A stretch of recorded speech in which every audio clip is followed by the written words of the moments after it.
Hello again, everybody, and welcome to Wednesday night and another edition of the Barely There podcast.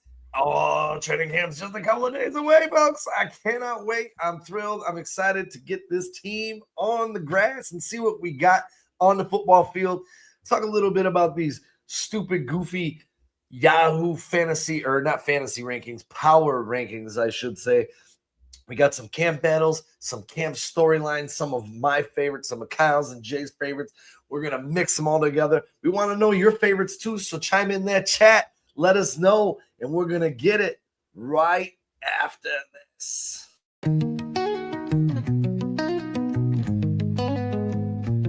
Windy City banners rocking 4 stars align. Dynasty dreams rise, Bulls in their prime. Cubs curse shattered, the victory divine. Fields be running, clock ticking on my timeline. Shot down heroes, legends never fade. Black Hawks flying, cutting ice with the blade. White Sox diamonds, the Southside parade. 4 stars shine bright, legacies they made. Mike with the crown, air rain, no dispute. Sweetness in the backfield, Walter in pursuit. Bear down Sunday's midfield, battles cute. Chicago. Dude, Saturday, rookies are due. Yeah. I'm Tuesday's the bets. Yeah, Tuesday. It's finally here. Football is back. And for some reason, I can't see anything. So is that graphic up there? It goes. Yeah, it's up. I can't see it. So there she blows. You know 7:25 and 7:28. Those are the dates that we're looking for, boys and girls. And as we just said, that will be Saturday and Tuesday. Woohoo! I bet Caleb goes in on Saturday. That would be my guess. He might. So we might see some other players like Luther Burden, maybe Austin Booker, some of these guys that are eager to get there, start chopping at the bit, get out there and hit the grass running the first chance they get. I love it, man. I love it. It's the day before Bruce's birthday. Veterans Report was Monday, Bruce. Is that your birthday? I believe. Bear down, Mikey. That's right. Bear down, Phil. I saw you up in here. And hopefully the crowds will grow for us here at 4-Star Chicago Sports as the Bears start to take off. And we see some collective growth in this team, which we'll talk about in some of these camp storylines, because I got a couple I want to ask you about, and I really want to know what you guys are excited about too as we approach training camp here. But how's everybody doing on this fine Wednesday? I'm doing good. It was a gorgeous day temperature-wise. I mean, work was really busy, but yesterday our good Detroit Lions friend, Mr. Christopher Scott Goldman, got me a nice little Walter Payton signed autographed picture, which is awesome. It'll be going up right here. Mr. Middle Finger Ditka. How about you, Kyle? I thought I'd see it up today. Yeah, I just didn't have time to do it last night or this morning. So doing good, man. Spent all day at Dream Park in Wisconsin. It's a pretty big deal. It's like one of the Midwest top-ranked parks. It was fun. It's beautiful outside, man. It's beautiful. The smoke seems to be dissipating from the Canada wildfires. It's not 180 degrees out. It's 75 degrees. Perfect. Beautiful. Had a good time, man. Well, I'll say, Kyle and Jay, enjoy while it lasts, because the 90s will be back this Sunday, and we get to roast for darts again next Tuesday, as next Tuesday looks to be early temperature of 95. I can't wait to sweat bullets at dart. Oh, we're actually at Bamboozles. We're not at River Street next week, so maybe it'll be a little bad. Thanks for the advertising, Sean. Hey, downstairs is fine. The upstairs takes all the heat, man. We're right in that cubby hole where all the heat shuffles right into our faces while we're shooting darts. So yeah, it gets brutal up there. But you know what? At 95 degrees, I don't know how many places that don't. Yeah, and I don't know what the air temperature is going to be like. If it's going to be like 95 and feel like 110 like it did last week, because, dude, that shit was brutal, man. We couldn't lower humidity. What's up, Mike? What's up, Phil? How you doing, man? Dante, how you doing today, brother? Dante, bear down, buddy. Breaking news: Bruce has his birthday on Wednesday. Everybody, next Wednesday. Bruce turns 46. Everybody. Yep, 53. I thought 53. Oh, Bruce? yeah. maybe 45. I'm going to say 32. That was Well, I work with roofers, and I'm glad I don't have to be on the roof with the roofers. So How about it? Hey, we send them extra water, we get them Gatorade, we try and take care of them, and we give them half a days when it's that hot. Turn their projects into 2 days because, man, it's unbearable, man. It's unbearable. Yeah, My mom asked me today. She says, "Kyle, do you know anybody who could come take a look at our roof? We're trying to put the house up on the market." I'm like, "Mom, I've told you about Sean 1,000." Well, I'd have to send somebody. I'd have to go with somebody because, unfortunately, my foot might be headed for another surgery. Woohoo! We'll find out here shortly. I'm going to be down the road to recovery. But that will not happen until after Halloween. I will deal with this shit until then because you got to do it after the home opener, bro. Well, we got Jay and Chris's birthday. We got guys' weekend. We got the home opener. And then we got Halloween on a Saturday. Woohoo! Hell yeah, dude. Party. Our neighborhood still does the Halloween, huh? Oh, dude, our neighborhood over here, Jay, you would love it, dude. Every house has liquor stands. They're handing out shots. We have food trucks in the neighborhood. I mean, it is an all-out party. If it's cold, give you hot cocoa with liquor. Dude, I have so much fun. It's all about the kids, Jason. It's all about the kids. Hey, the kids get their candy, and the parents get their candy. Yeah, that's right. We get the secret elixir. Guys, Creighton just put in the chat here. Guys, let's talk about Shamar Turner. I think he's 250, 255 right now. Looks fantastic. Yeah, but is that because he lost muscle? Because I can't imagine he's been working out a ton, right? Well, maybe not his legs, but he could be working out upper body and other things like that. He could be riding a bicycle a lot, burning off stuff. There's a lot of pool work I'm sure that's doing. Creighton, we've talked about many a time on this podcast. We're all excited about Shamar Turner. I think there was times last year where he flashed at times and he looked really good. And I think if he was healthy and in a full season in this defense with Dennis Allen as his coach, I think there's a good chance that guy could be something special. But, remember, guys, before the injury to Shamar Turner in college, he was projected to be a first-round pick. But because obviously that injury and then the terrible surgery that apparently his doctor botched seems to be happening a lot nowadays. Mm-hmm. Ask Sean and Phil, ask Cap the NFL. For some reason, doctors seem to be getting worse. Maybe it's because the standards in the United States are going down. But yeah, I think he's a dude who could probably surprise some people 2026. Yeah, again, like we've talked about this defense so many times, and there's some interesting camp storylines that I want to talk about here in just a little bit, but I think there's still so many question marks. And I looked into Shamar Turner, I don't know, I think it was like 2 weeks ago or so. And as far as 2 weeks ago, they said there's no firm timetable for his return until he gets out and the coaches actually evaluate him. So I don't know what to expect or when to expect him back. Maybe he ends up on the PUP list. We don't get to see him till week 6. I don't know at this point. What week did he get hurt? Did he get hurt in October? Yeah, he first started playing on the inside, and then they moved him on the outside, and he started to show some flashes of some power. And I don't know if maybe it was the position in combination with that poor botched surgery, but just ruptured that Achilles. So there's not much you could do about that. And they might be just trying to wean him in. You know what I mean? It's not an easy injury to come back from. Hell yeah, it's definitely not. But hopefully in the interim, there's some other contributors on this defense. We'll talk about that here in just a little bit. You want to kick off with these awful NFL Yahoo and actually Yahoo fantasy rankings because they are they're a bunch of Yahoos is what it is. Yahoos over there. Yeah, like Jay, you pointed out when I tried to find the complete list of 10, it's like this guy changed his mind in 2 weeks, and the Bears were 5th on the list, and now they're 11th on the list, and nothing happened. There's nothing literally has happened in the NFL in 2 weeks. So what changed? That's my question to the guy. Well, actually, isn't it been the last 2 weeks when maybe a little bit longer that they came out and said Micah Parsons is going to be out for longer than they expect? So should the Packers be moving down? Yeah, the Bears should be moving up. Well, the Packers, I think he ranked at like 13th, so at least he. Yeah, but the Bears got to play him. The Bears got to play him twice, and the first time they play him, I certainly don't believe Micah Parsons is going to be there. They may have issues with their running back. He may not be like available the first couple of weeks. I don't know, maybe in the middle of the season, but they've got problems. Yeah, it's going to be crazy if he gets suspended. You guys understand that if Josh Jacobs gets suspended, it's going to be like 35% of the Packers' salary will be on the shelf for 8 weeks.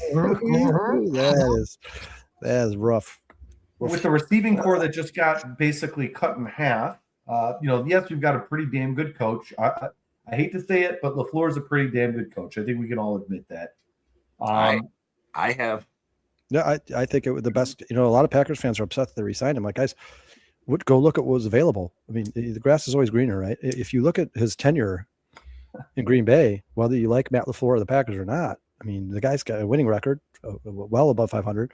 He's taken them to the playoffs. Now, listen, in defense of Bears fans, if the NFL never created the 7th seed, the Packers would have been absent of the playoffs like the last 7 years now. They wouldn't have made the playoffs. 6 years they wouldn't have made the playoffs. Yeah, that's one of those stats, though, Kyle. I'm glad you brought that up. That people seem to just forget. Yeah, obviously the Bears haven't made 7 straight 7 seeds, so Packers are certainly better there. But I don't think anybody's arguing that the past 40 years have been Packers town when it comes to this rivalry. But when you're barely squeaking in, I mean, really, ever since Brett Favre has left, Aaron Rodgers has left, they really just haven't been the same team. I mean, understandably why. You lose one of the greatest quarterbacks of all time, but it still just hasn't been the same team. There's no magic really left in the Packers like there used to be. I think they're a solid team. They just got one of the best defenders on the planet. So they should be good once they're fully, operational. But there's just something weird going on there. They weren't able to spread the ball around, I don't think, as well as they should have been. You draft a wide receiver that only has 1 touchdown. It took him all the way into the playoffs. So I don't even think he had a regular season touchdown. That's just strange to me. And you drafted Golden pretty high. He's a first rounder, no? Yeah, well, and it's funny. It's like deja vu, right? Like, even with Ted Thompson gone, even when this Packers team was really good with Aaron Rodgers, outside of Devontae Adams, the Packers fan base was always screaming, "Give us a receiver! Give us another receiver! Devontae can't do everything. Can't do everything." And I feel like they're still having those conversations today. I mean, it's been like 10, 15 years that the Packers have been ignoring at least one of the receiver positions. Well, because their quarterback play made all the receivers look better, so they thought, finding receivers easy. It's not so easy. And I can understand too, but a little correction. The Packers did miss the playoffs in 2022, and LaFleur did lose 3 of his first 4 playoff games as a coach. But again, getting there and having success. Yeah, right. Like Bears fans those times, Bears fans are like, "Man, I wish we would have lost 3 of our first 4." 100%. No, I do. Matt LaFleur is a good coach. I agree with you, Jason. I think it was the best case scenario for the Packers to resign him because I just don't. Last season there just wasn't a ton of really far and away great coaching prospects that were guaranteed to be stars. But at the same time, he has his flaws for sure, man. Matt LaFleur kind of reminds me of Lewis from the Bengals. Remember the guy? He made the Bengals made the playoffs like every year for 10 years in a row, but they couldn't win a game. To see when Andy Dalton, they couldn't win a game. What was his name? What was the coach's name there? Oh God! Oh shit! In Cincinnati, like they were constantly in the run. Was it Herm Lewis? No, I forget his name, but Marvin Lewis. Marvin Lewis. There you go. But they just could never get over that hump. And then even Deshaun, you talked about his playoff losses. You can do a deeper dive, guys. Look into the playoff games themselves. They collapse. The Packers have a habit of collapsing in playoff games. I mean, they had the Bears on the ropes last year. They had them, and they just couldn't finish the job. And sooner or later, Matt LaFleur is going to be held responsible for that. Now, like I said, when you're the Packers organization, you have these thresholds. Like, we have to be great all the time. We have to be Super Bowl favorites in the NFC. And then they have a coach that just makes it to the playoffs, can't get any further, and they think it's like they're living in football hell. Like, you guys don't know what football hell is. You know, the grass is always greener, man. The grass is always greener. Right? The Matt LaFleur is. You could certainly have a worse coach than Matt LaFleur.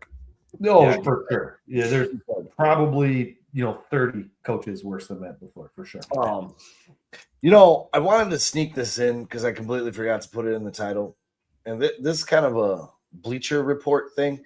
Kyle, I think I sent this to you. But Bleacher Report ranked players to build a franchise around, and the criteria was the list could only include players under the age are under 28 and drafted by the team. Okay. They gave you 13 players. This shit kind of pissed me off. I'm not going to lie. Number 1 was Drake May, 2 Jaden Daniels, 3 Jalen Hurts, 4 Herbert, 5 Lawrence, 6 Purdy, 7 Love, 8 Will Anderson, 9 Tristan Wirfs, 10 Penny Sewell, 11 JSN, 12 Jamar Chase, 13 Justin Jefferson. Anyone see a problem with this list? Yeah, Caleb Williams is in them. First of all, the list should be all quarterbacks. It should be Right. all quarterbacks. If you're talking about a list of guys to build a franchise around, the quarterback is the most important position in American sports. Like it's not even close. Like if you're talking about players to build young players to build a franchise around, it should be Drake May, Caleb Williams, Jordan Love, the list, Bo Nix. That should be the list. Jordan Love. Tyler Shook, you could throw in there. I don't give a shit. Every quarterback drafted 2 years ago, with the exception of JJ McCarthy. Justin Jefferson. What did Justin Jefferson do for the Vikings last year? Like, you need a quarterback, man. Got to have a quarterback. And two, to have Jordan Love on this list, and here, I'm not trying to give any Packers hate, but we just last week did top players voted at their positions by their peers, coaches, and execs. Jordan Love didn't make the list, but now we're building a franchise around this guy? Kind of confusing is all I'm saying, dude. Well, and to get back to these power rankings, this Kyle or Carl or Kevin or whatever his name is, Schwab from Wisconsin, by the way, an Oshkosh and University of Wisconsin alum, he contradicts himself like 3 or 4 times in the article. It's just really one of the dumbest things I've ever seen. He makes some salient points, so he's not completely useless, but he basically he just it's like the reason the Bears are going to be good is because of Caleb, but it's also the reason that they're bad. Like I'm a little upset with Caleb's accuracy, but when you watch all the games. First of all, he had the 3rd highest drop rate from his wide receivers in the NFL. Secondly, if you watch him, there was plenty of times to avoid a sack or avoid a bad play. He either threw the ball out of bounds or dirted it at the receiver's feet because he knew it's either going to be intercepted or whatever. Now, maybe there's still something that needs to be done there to where he can correct. Maybe he missed a read. That would be maybe a little bit more heinous. But it's not like he was like absolutely terrible. And if you adjust for drops, he was still pretty low, but his adjusted completion percentage was like 69%. Now, he should be around there without the adjustment, but I think the offense will be slightly more improved. I think there's going to be a lot more short passes in this offense, and I think a lot more players are going to be involved in the passing game, and I think that completion percentage is probably not going to be 70, but I wouldn't be surprised if it's like 65 or 66. Which honestly is about league average, and that's fine. That's all he's got to be. You don't got to be the greatest accuracy-wise, because honestly, he's 11-5 or 11-6 with a crap, terrible 58% completion percentage. If he keeps winning 11 games every year with a 58 percentage, I don't really care. I'm just being honest with you. I don't really care. Well, and with the type of quarterback he is, like people compare him to Jared Goff because Ben Johnson was the coach of both teams. He's not Jared Goff. Like, listen, I know Jared Goff. People are like, oh well.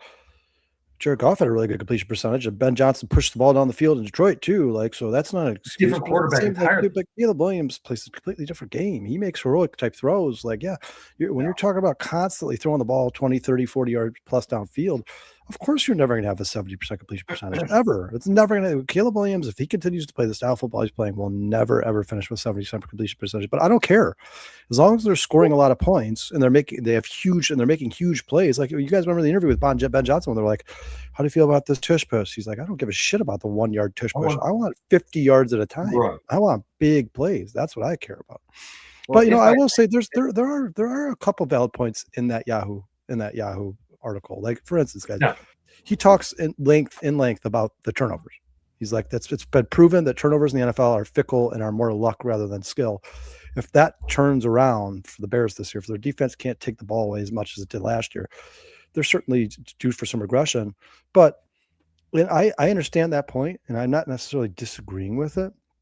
But if the reason the Bears aren't getting as many takeaways is because they're more fundamentally sound and they're not giving quarterbacks enough space to throw the ball, and they're getting more sacks because you can't throw it on field because the Bears aren't leaving guys wide open, then their defense will be better. It may not get as many takeaways, but it will be a better defense for sure. No doubt about it. And even when he talks about, one of the reasons he ranked the Bears at 11 and said they are due for regression. And if you guys read the article, he actually took the Bears at under 9.5 wins, which to me is absolutely mind blowing. But it's a little different.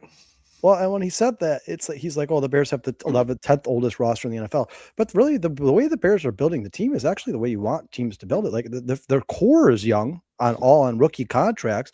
They're just accenting that core with veterans, with seasoned vets, guys like Joe Tooney, guys like Grady Jarrett, and those are the two guys who really pushed the Bears' average age over the top. Like, if it wasn't for those two guys right there, you get rid of those two players, Grady Jarrett and Joe Tooney, and the Bears are probably right in the middle of the pack, 15th, 16th, 17th oldest team in the NFL. Like, but those are 2 of your leaders. Concern me. You're not getting rid of Joe. I'm not complaining about Joe Tooney. I'm not complaining about. I'll keep him here as long. He'll be here when he's 36. I'm happy. I don't care. If I may too, when it comes to the completion percentage, again, we've talked about this in the past. This is one of these things it's a number that people are gauging as how great you are. But I'm going to compare this guy to one guy who happens to be multiple time Super Bowl champion and a Hall of Famer by the name of John Elway, who had a 58% completion percentage for his career. But I guarantee you, if you go through and talk to any of the opposing teams or the coaches who say, yeah, man, that guy may not make those completions in the first half, but goddamn, I don't want to be down and have that guy on the field in the second half of football games because he was a winner. He had the heart of gold, and he put it all out on the field for his teammates. I kind of feel that's what you get with Caleb Williams. I was, Kyle, we kind of had this whole argument at the beginning of last year, completion percentage, this, that, and we were on the other side of it. As the season went along, I started going on the other side of it because when you start to look at things that are happening or learning an offense, getting comfortable with your receivers, you guys are on the same pages.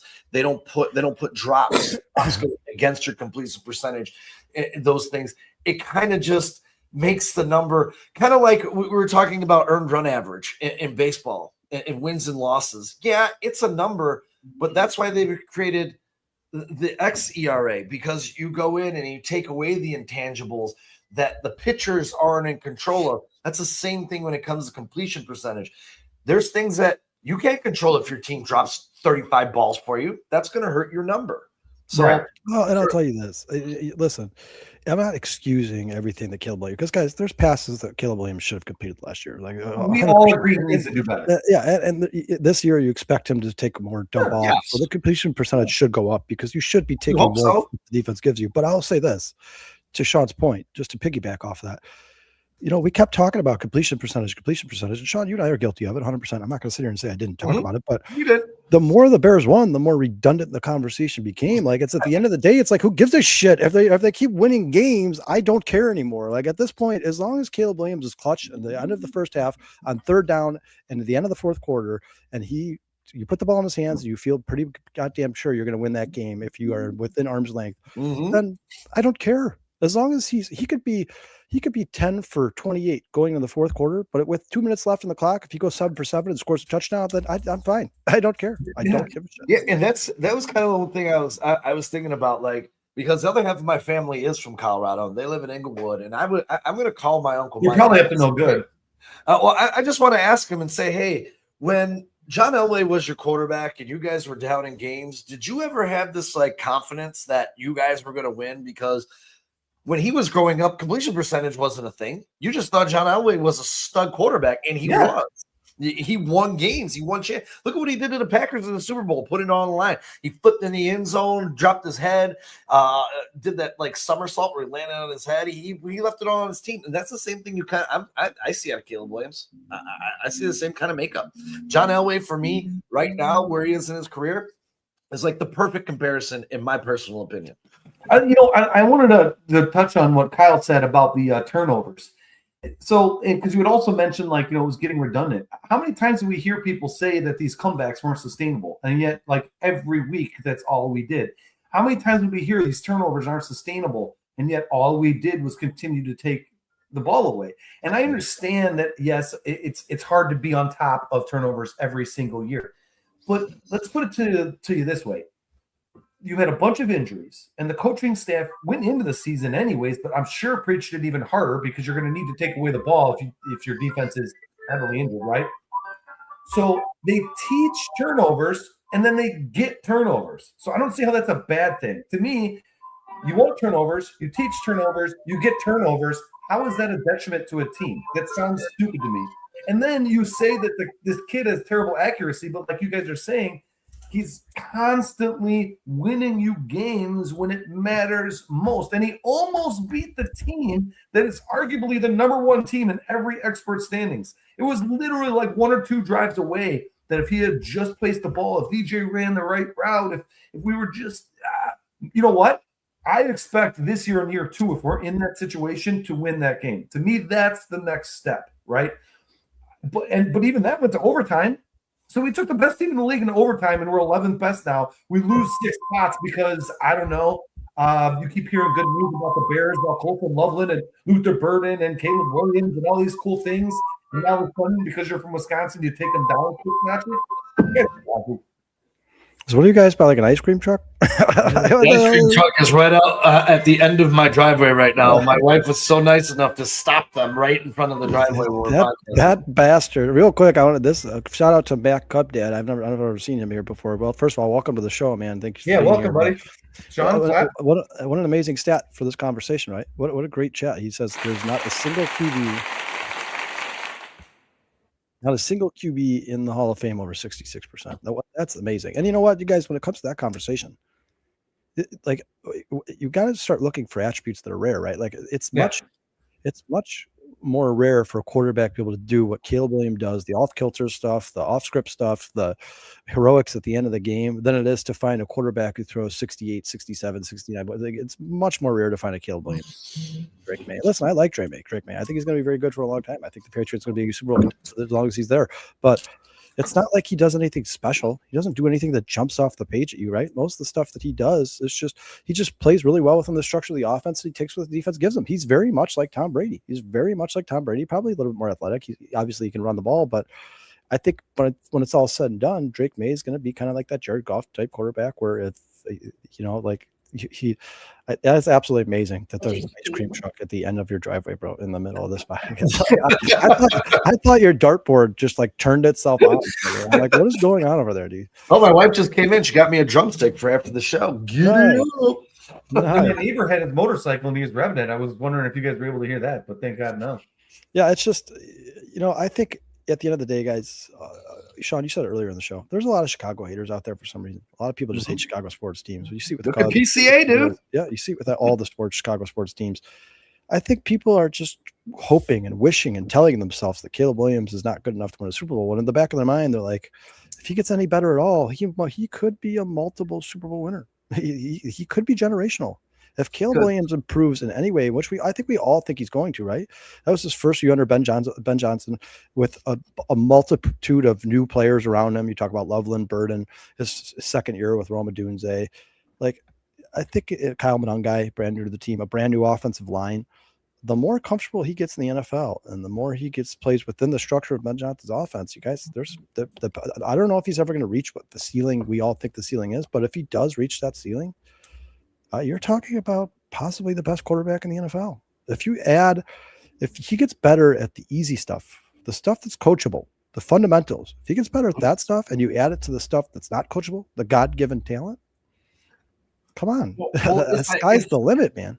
If I may flip this then into training camp and some training camp storylines and some camp battles off of what you just said, Kyle, because the number one thing I had on my list is Caleb Williams taking the next step. I think for me and a lot of Bears fans, the most important storyline is seeing Caleb being able to, show up and take that next step, become more consistent from drive to drive, focus on quicker decisions, improved accuracy on routine throws, eliminating those stretches where the offense stalls. If he can raise his floor, like you just said, Kyle, and maintain those spectacular highs, like creating those explosive plays, the late game comebacks, he's going to enter the MVP talk. He's going to have the Bears in contention for Super Bowls, as you just stated. For me, there's a lot of camp battles and storylines coming on. But as we stated when we were talking about this Bleacher Report thing, There's no more important position than your quarterback.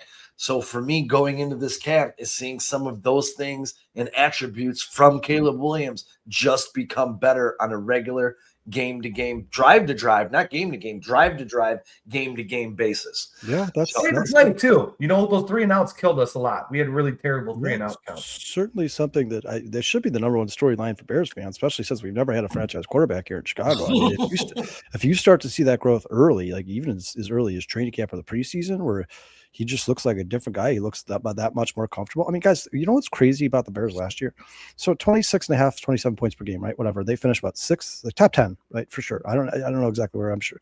But and if you look at each statistical category, I'm sure it varies a little bit here and there, but points per game, one of the most potent offenses in the NFL. And when you're watching, that matters besides wins. Well, and when you're watching the games, it felt clunky. You're like, this doesn't, a lot. Doesn't look like, there's a lot of times you're like, this doesn't look good. Like the end result, they're scoring the points, but it doesn't look good.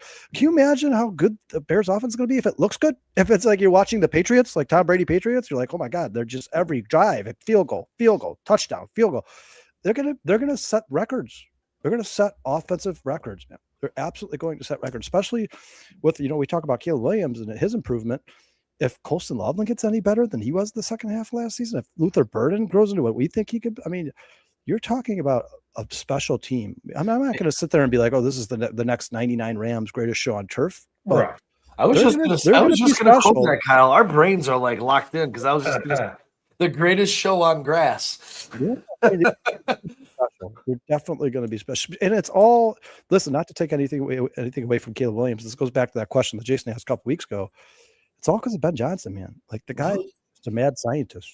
He's a mad scientist, and if you give him the toys he needs, the players he needs to play that game that he wants to play, where you guys know Ben Johnson wants to score 50 points a game. 100% he does. Anytime Ben Johnson and the Chicago Bears offense leave any points on the field at all.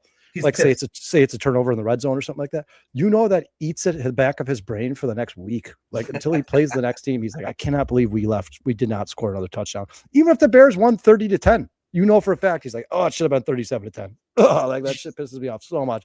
Like that's what you need.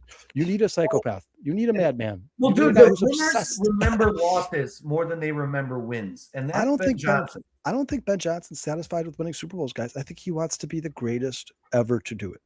I think he absolutely wants to be the greatest ever. I'll say this to piggyback off of what you said, Kyle. I think when we talk about growth, I think you want to see growth out of Ben Johnson as well, making some better decisions, because we can argue till we're blue in the face and blame it on DJ Moore and all these other things that happen, Roma Dunze dropping the ball and blah, blah, blah, but take the points when you need to win a game in important situations. It's fun to go for it on fourth down. It's exciting and thrilling and all this other shit, but so is winning big-time football games.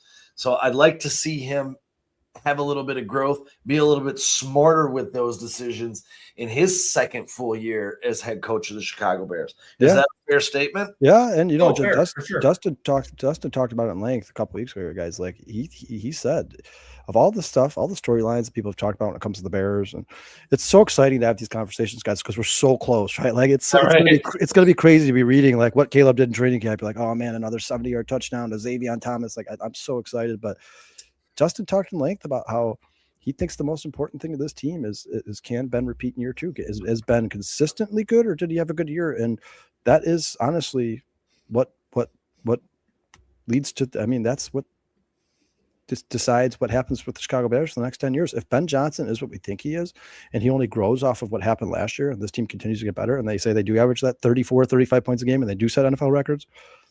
I mean, you guys, you're talking about probably multiple Super Bowls. And as a Bears fan, it's almost crazy to be talking about that. But real quick, guys, that Mad Cup Dad, once again, dude, thanks for being here, like killing it in the chat here, dude. He says Bears averaged 2 3-and-outs per game last year, 34 total. That needs to be reduced. Yeah, if you could just get that down to one, or even not like one every other week, where the Bears, you at least get a first down, right? You got to keep the defense off the field. You got to give the defense a break. And look, if you're playing against Houston's D, right, you have a couple of 3-and-outs. Totally acceptable.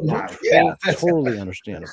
And Mike said in the chat earlier, it's funny you say that, because Mike said in the chat earlier, Jay, he said, or I think it was Phil, curious to see how good that Texans defense. You guys, I said this in a group chat with Sean and Jason earlier in the season, or maybe it was Sean, Burden, and Dustin, but I think there's a chance, and I know this is crazy because it's so early and obviously injuries and so on and so forth, but there's a chance that Houston Texas defense could enter like greatest all-time conversation, dude. They're Kyle, good, bro. Do you remember when we They're did these early good. predictions and I picked the Texans and y'all laughed at me and I said that defense is for real and the defense will be good enough to get him there with some production out of the offense? And everyone's like, oh, it's CJ Stroud. Hate to say it, man. CJ Stroud is pretty good during the regular season. Go look at his playoff stats. That's where he sucks. And Actually, then his completion percentage is down with Caleb. And Sean and Jason, you correct me if you disagree, but guys, before they took his pretty average to above average offensive line and traded all the good players away off of it, which I don't understand why the Houston Texans off. Before that, guys, CJ Stroud looked great. I think CJ Stroud is better than people think and better than people give him credit for. But you guys, we've all Bears fans know more than anybody that if you don't have an offensive line, you don't have a football team. It's that simple. If you don't have an offensive line, you don't have an offense. You need to have an offensive line in the NFL. That's the old adage, right? That's like 1921. People are like, you win in the trenches. You got a good offensive line, a good defensive line, you got a chance. Like, I understand now it's become more offensive driven game, quarterback driven. So you need a quarterback as well. But still, if you have a good quarterback who's getting his head bashed in every play, we saw it with Caleb Williams' rookie season here with 68 sacks. Doesn't really do much. You still need that offensive line. And for some reason, the Texans refused to address the offensive line. They traded Laremy Tunsil, dude. Why? And then ESPN's player rankings come out, and Laremy Tunsil is number 3 on the list. Dude. Come on, man! Like, you guys, give Stroud a fighting chance, and let's see especially. And then Sean, they trade Laremy Tunsil. They break that offensive line to pieces, and then they add 16 stud receivers. Like, what you guys? What are you doing? Like, what does it matter? What does it matter if you put all these receivers out there? Yeah, CJ Stroud. Find someone. Let's go get Jalen Noel. Let's go get Jaden Higgins. Let's go get Nico Collins, Tank Dell. Let's keep adding all these stud receivers. All right. Well, how long do we have to throw the ball to them? 0.14 seconds. Like, if you don't get it out, you're dead. It doesn't make any sense. The Texans could have put themselves in position to be a really dangerous football team. Scary because Sean, like you said, the way their defense is, all they got to do is score like 18 points a game. And they're like the best team in the NFL. But it's going to be really tough to run the rock versus the Texans. That's for gosh darn sure. Dude, I am so glad. There's a couple teams I'm very happy, guys, that are not on the Chicago Bears schedule this year. And the Houston Texans are definitely one of them. Hey, and a big shout out to really quick to the Matt Cub dad. That is Lou, the husband of the administrative lead at my new building. So thank you for joining the show and checking us out and hanging out with us for a little bit. And he knows the shit, bro. He knows the shit. That's what his wife told me. She said he's gonna come on. He knows his shit, and I was like, "Tell him, let's go." Yeah, he knows his shit, dude. Those are great statistics for this conversation. You guys, I never knew that about the Hall of Fame quarterbacks. I did not know that. Me either. I did not know there was not a quarterback in the Hall of Fame with above like close to a 70% complete percentage. I did not know that. Meanwhile, Mad Cub that's awesome. Making up stats and putting them on there. Happy to have you. And in the meantime, guys, at the same time as Yahoo comes out and says the Bears are the 11th best team in the NFL, ESPN continues to absolutely love and adore the Chicago Bears. They did their rankings yesterday for the best young cores in the NFL, best young core of players to build around. I think it's 4 players from each offense or defense, or whatever. And the Bears came in number 3. Number 3. What was it? I didn't see it. Was it Caleb Williams, Luther Burden, Colson Loveland, and yeah, I think those are I think it's 3 from each team. Oh, it's 3. Okay. So here's the problem, Sean. Is I read it here. I'll give you guys in the chat so you guys can take a look at it. But I read an article about the ESPN article, so I don't know exactly what was in the. I sent it to you guys. Like having a meeting for a meeting. Yeah, clutchpoints.com. Clutchpoints.com just went over. Clutchpoints is the shit, dude. They do. Well, they wanted. It was a Bears specific article, so then they didn't do the whole ESPN rankings, but they said the Bears finished 3, and I'm pretty. Obviously, you know that Colston Loveland and Caleb Williams. I love you, Phil. For sure. But yeah, let's see who else he put in there. Yeah, Caleb Williams, Colston Loveland, Luther Burden. And then he says there's a few other guys that could at one point make. I'm assuming he's talking about Logan Jones. I would add Austin Booker to that. Roma Dunze is on his list. Roma Dunze made the list. Hey, and maybe Thieneman gets on there. Maybe maybe some of these young defensive players start coming around. Logan Jones and Darnell Wright should be on there. For Yeah, sure. Darnell Wright should be on there. You're absolutely If right. Darnell Wright's on there, whoever wrote that article, as awesome as it is, ranked the Bears third, he's an idiot because Darnell Wright is starting to become. He's taking the NFL by storm, man. This guy is people are taking notice. It's about time because we've been talking about him for years, and it's about time the NFL has finally caught up to him. And you know what?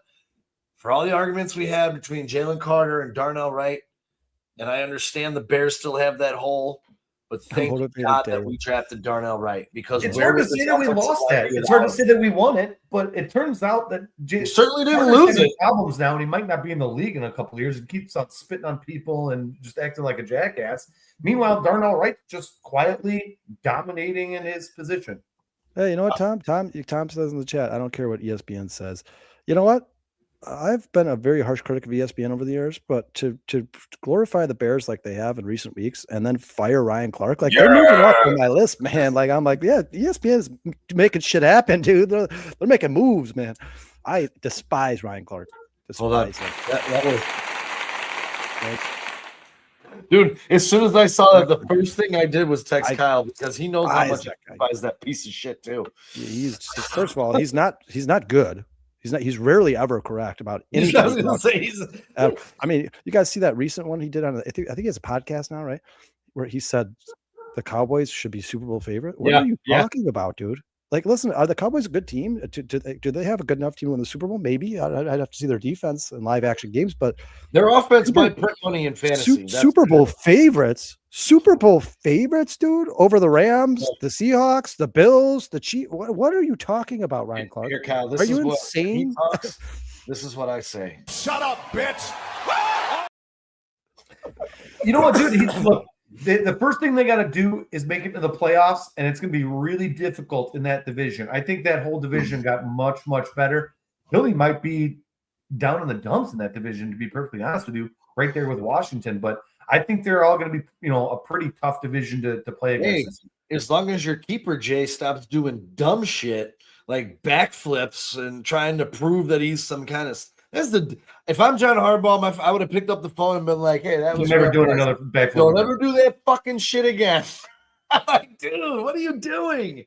I'm sure they probably did. I mean, that division is very interesting because all four of those teams have weaknesses. They all do. They do. But their strengths, all four of those teams' strengths, like the Cowboys receiving core might be the best in the NFL.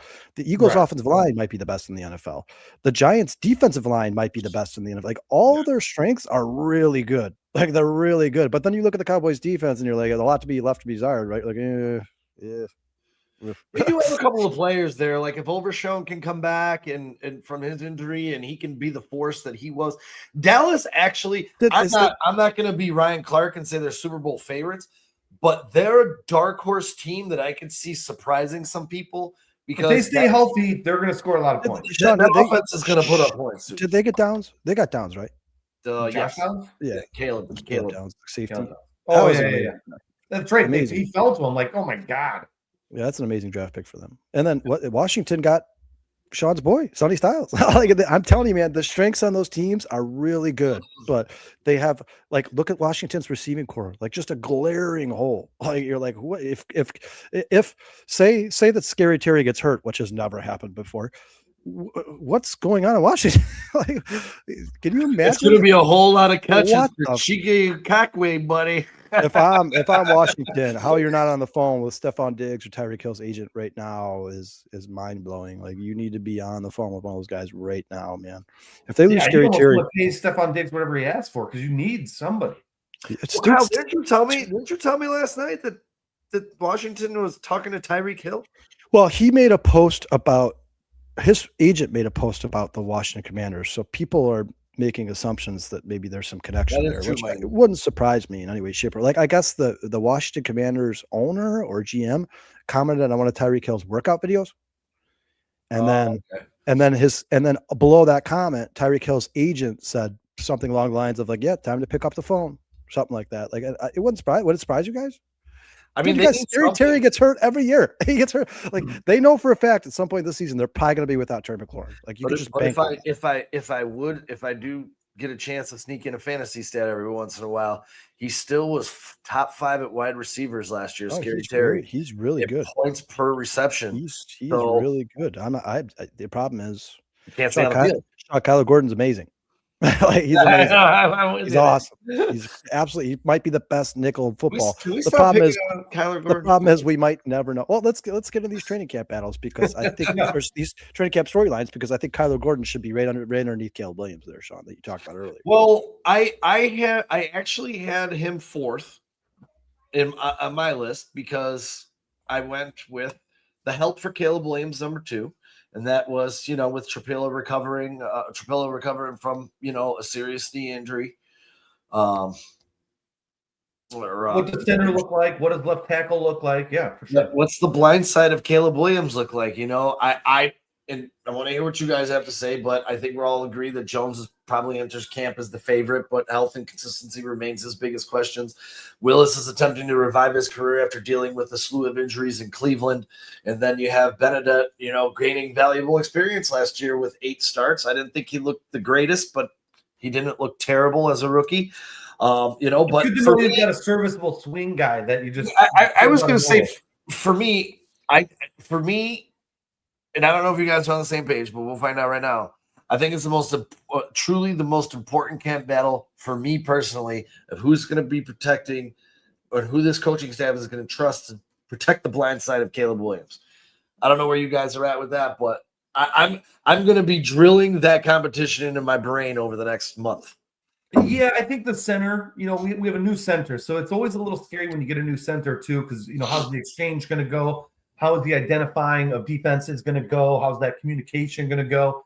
You probably feel a little bit more comfortable with having, the best lineman in the universe at your left side, and then really nearly an all-pro performance by Jonah Jackson last year. Not an all-pro, but nearly. He did pretty well. I think he exceeded everybody's expectations last year. But when you're a tackle, it's difficult because you're out on an island, right? Now, maybe because we have 3 giant human beings at tight end now, maybe all that help is there. You know what I mean? And honestly, I don't think you really need 1 or 2 tight ends over on the right side by right, but you might start seeing 1 or 2 tight ends over on the left there.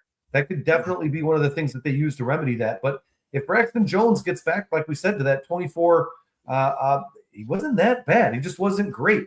And it's going to be hard to have like the number 1, offensive lineman at every position. But if we can get a top 15 guy there, I think we'll be just fine. I think we can scheme around it and do everything else. For me on the offense, I'm probably a little bit more interested in that number 3 wide receiver. Is it going to be a rookie? That's on the list too. We'll see what's going on. Other than that, I think the offense is fine. I don't have too many big questions there. I'm more worried about the defense and the rookies. Like we said this before on this show, I cannot wait to see how all these rookies do. We've drafted so terribly for so long. You get 1 good guy every 3 years. Now we've gotten 3, maybe 4 or 5 guys in the last 2 years. It's really starting to look good, and I can't wait for these rookies to come out.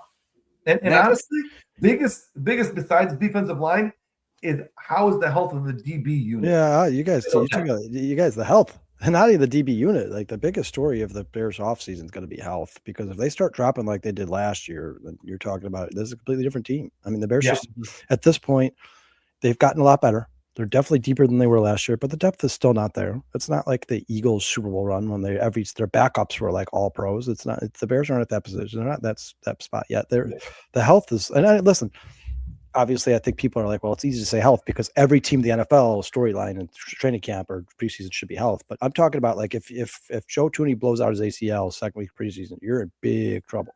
Big trouble. But yeah, when it comes to the battles, training camp battle, Sean, I think left tackle is just the most glaring. I think because it's so crucial to the success of Caleb Williams and what this offense wants to do. It's not really a conversation. And real quick, guys, I think I've seen this name here before, right, Sean? You heard that? Paul Martin? Jojo Loco? Oh, Jojo Loco. Loco? Yeah, he's better. I don't know if I have, but you know what? We're just going to. Yeah, either way. Question. Thanks for joining the show, Jojo. And, I'm glad he put that question up there. I mean, obviously, the obvious answer from you guys is Booker, but at the same time, Jojo, I think that's Dale- an interesting competition. Dale is another training camp story that people. I mean, guys, if we talked about this earlier, Sean.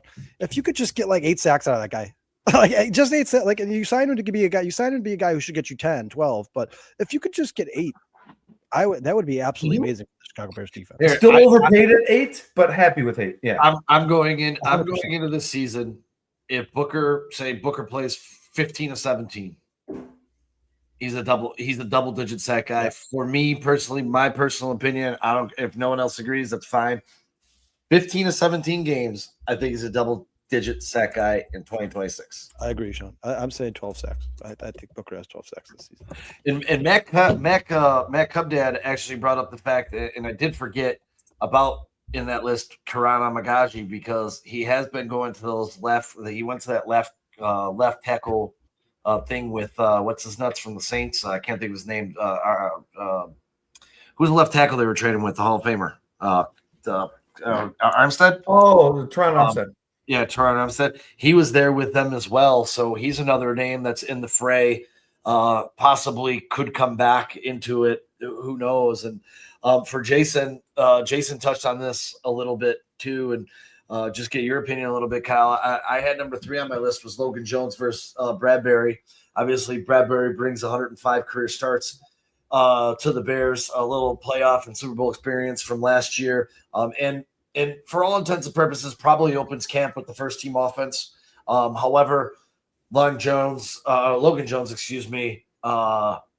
first center selected in the draft, long-term solution, dependable veteran option versus the possibility of upgrading that to position right away, kind of how I feel. And I know, Kyle, I think you were on this, that we both have a feeling that Logan Jones could start in week 1 for the Bears. I think I agree when I say Logan Jones represents the possibility of upgrading from week 1. Training camp battle. What are your thoughts on that, Kyle? Well, I mean, you guys obviously listen. We're in a day and age in the NFL. You guys go watch the good teams in the NFL. Go watch the championship caliber rosters, the good GMs, the good franchises. Your second round pick should have an immediate impact. It's not a question anymore. Even your third round pick guys, if not at minimum a rotational player, should probably be starting for you at some point in the season. The best case scenario for the Chicago Bears guys is that Logan Jones is their starter center. That's their best case scenario, because that means he was the first center drafted in the NFL draft. That means you pick the right guy. He's far and above better than everybody else in the draft, and he's good enough to start day 1. And you know what? That doesn't mean, when I say that doesn't, first of all, guys, go look at Garrett Bradbury's numbers. I've said this a million times, and a lot of people in the chat disagree with me, and I'm sure you'll continue to disagree with me, but he's not that good. Garrett Bradbury's not that good. Now, maybe will he look better in this offense? And that's the argument that the Bears front office made to the fan base when they traded for him. They were like, listen, we know at times he's played poorly, but he's much better in this run style offense, the Chicago Bears and Ben Johnson run, than he is in other schemes. Sure, fine. But you drafted a center as the first center overall in the 2026 NFL draft in the second round of Logan Jones. That guy should be starting by week 5, 6 latest. If he's not, I think you were wrong. And I'm not saying that he couldn't still be, but a guy who's 25 years old and was considered the general consensus, the smartest player in the NFL draft. Like, there's a lot of people who say his intelligence is what sets him apart from the rest of those centers. That's why he was the number 1 center drafted. That's what they said when the Bears drafted him. All the experts were like, hey, listen, he may not be the most physically gifted of the bunch. Like, maybe Sam Heck's maybe a little more athletic than he is, but when it comes to the entire package, just how high his football IQ is, he is a guy who could start in the NFL day 1. Well, then show us, right? And you have the best offensive line coach in the entire NFL, and Dan Rochar. There, to me, if you think that you don't want to start in week 1 because he's going to struggle, if you think that he has to struggle to learn, like he has to learn, you have to throw him into the fire, then put him in week 1. Put him in week 1. Let him learn, because by week 3 or 4, if he's as smart as you say he is, and he's as good as you say he is, by week 3 or 4, you're talking about what should be a Pro Bowl caliber center. And Mikey brings up a very valid point there. If they believed in Bradbury, they wouldn't have drafted Jones. 100%. Where you if he didn't think he was available, and he was, so like we have to take him now. Have you changed your mind now, Jay, or are you still Bradbury? Because you were Bradbury's going to start for 6 to 8 weeks, weren't you? I still think so. Look, but it's very possible that Jones can start. I don't know. We're going to see what really happens in preseason, right? I'm not But there's a reason why you went out so quickly and picked up Bradbury. And I know he's not the greatest. We went through this ad nauseum, I think, a couple of weeks ago. Yeah. But he's still played on a Super Bowl team. He's not the greatest. Experience is invaluable. Right. Now 100%. my worry is it's all about the pre-snap communication. I think they'll probably both be fine snaps. I think that's just repetition. Eventually that should get there. But it's more about the pre-snap recognition. And if you can't do that right, it's going to be hard for a rookie. I don't care what anybody says. I guarantee you Ben Johnson's playbook and literally whoever defense is going up to, their playbook is far more extensive than anything he's ever seen in college. So, it may just take him a little while to get up to speed. And just because he's super smart doesn't mean it won't take him 6 weeks. And maybe he's got it down by 4, but Ben Johnson isn't happy until he's like literally flawless, right? Or what if Bradbury's just playing well? You know what I mean? What if he has some weird Jonah Jackson type season where he's playing so well, the continuity with the line is going so well, you don't want to break it up with a new guy there. Now all of a sudden timing is off, communication is off. You know what I'm saying? So look, in a perfect world, you'd like Bradbury to have just a really great season, have him play the whole season, have Jones just sit back and learn the offense and understand what's going on, get rid of Bradbury next year, and then Jones comes in. What I don't want to see is that on week 4, Bradbury sucks and we just throw Jones in just for the hell of it to see what happens, and he sucks even worse. We ruin his confidence, and he's not as good as we thought he is. To me, that's a nightmare scenario. Offensive line, we've said it a million times before, it usually takes a couple of years for these guys to understand not just the concept and the plays, but proper technique, what they're doing. I mean, you watch those videos of Tron Armstead just literally nitpicking every little thing. Hey, you're pointing your toes out a little bit too far, just half a step. Your kick step is a little, 6 inches too short or too long. Like little things like that you think you're playing fine because, maybe you were at Iowa and you weren't really playing some really big teams. Now you're playing for the Chicago Bears and you're going up against Aiden Hutchinson and Micah Parsons. And, you're going to have some all-pro guys that have literally made a living beating up on centers and offensive linemen. So it's a big jump. I feel more confident always in a veteran over a rookie, but it wouldn't surprise me if, week 6, he is the starting center, Logan Jones, and that's just is what it is. I think Logan Jones projects out to be way better than, He better. Listen, I am fine with the Bears trading a 5th round pick for Bradbury. You guys, it wasn't the Bears' fault that Drew Dahlman retired. There's nothing the Bears can do. You can't hold that against. As a matter of fact, as a matter of fact, Sean and I were begging the Bears to go get Drew Dahlman. The Bears finally did something that was the obvious choice, right? Like Drew Dahlman's the best center available. Go get him. The Bears did it. They did it. They did exactly what we wanted them to do, exactly what they should have done, and it looked really good last year. You got forced into it. Your back was against the wall. You had to make a decision. They didn't know what the draft was going to look like. They didn't know how the draft would fall, so they decided to go get Bradbury. I totally understand. It's an insurance plan. I get it. But you know what? And I don't understand PFF is not the end-all, be-all, all-knowing, all-seeing eye of the NFL. But listen, if they had ranked him 15th out of 36 centers, I'd be like, right, maybe it's just scheme. Maybe his years where he played a little bit worse were the years where he was in a scheme that didn't really match his physique. And the years that he played well were the years where he was in a team-friendly scheme or a player-friendly scheme. But you guys, when he's ranked 35th out of 36 centers on PFF, I am hard-pressed for the Chicago Bears to convince me that this guy was just in a bad situation. Like, first of all, he's not good against the run. That's even the people who like Garrett Bradbury tell you that he struggles against the run. He's not very good against the run. And if you look at the pass protection numbers, they're average to below average. You talk about a guy you drafted not only in the 2nd round, but what the key to this conversation is, once I'll say it again, the guy was the first center selected. You had any center you wanted at your disposal. And you guys, we all know that we talked about in the offseason. You guys, we break down these college prospects more than any other show I watch. We know there were some damn good centers out there. We know that. There were damn good centers available in this draft, and the Bears were like, you know what? There are, but Logan Jones is the best. And he's coming from a school that produces center like Tyler Lindenbaum came out before him. This school well known for developing offensive linemen. Centers and tight ends. Yeah, and they'll even take defensive linemen and transition them and make them offensive linemen and make them studs, absolute studs, because they can see where their strengths and weaknesses are, and they think they're better fit for the offensive line.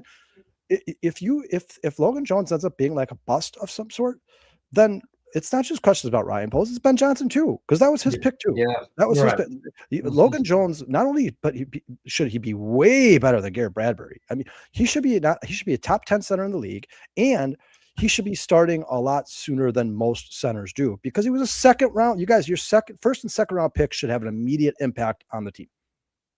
Name me a time where the Eagles take a guy in the second round and he doesn't have an immediate impact on their team.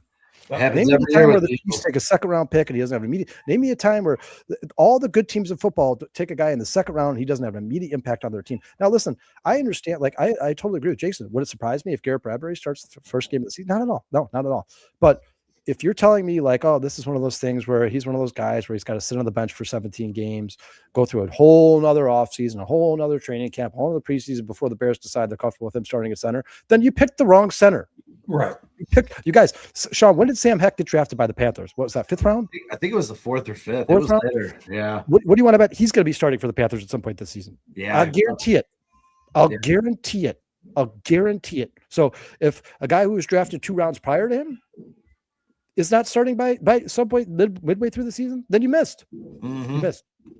Yeah, and I'm going to stick to my bold prediction, and I think he's going to shine from the start of camp, and I think the Bears will announce at some point Logan Jones starts week 1 against the Carolina Panthers, September 13th, noon kickoff, right here in my garage. All the TV's going. We're going to have a party. We're going to celebrate the Bears 1-0 start against the Carolina Panthers, and then we'll head down to Soldier Field for our 2-0 start the next week, boys. And you know what? It's not a bad idea too to get Logan Jones in with as much playing time with Joe Thuney as possible, right? Yeah, probably not a bad idea. Even if he doesn't start week 1, guys, Sean, you said it earlier. Experience is invaluable. Like NFL experience is invaluable because it's just a different league. It's not like college, but he should at least be starting preseason with the ones. Logan Jones, they should be putting him with the ones in preseason. Be like, right, let's see where you stand, man. Like, how quickly did you pick? How good are you? Let's see how smart you are. And if he goes out there in training camp preseason and is playing with the ones and is absolutely dominating the competition, he's just dominating the. Right. He should be. And I think pick, man. I think we saw this last year with this coaching staff, where every other day you saw someone else starting with the one. So Logan Jones is definitely going to get his opportunity. And I believe, again, in my heart of hearts, when he gets that opportunity, he's going to shine, because I think the Bears drafted a gem in the 2nd round this year in Logan Jones. I want to hit another one and see what you guys think, because this one is very interesting to me. We've chopped this up a few times on the show over the past few weeks.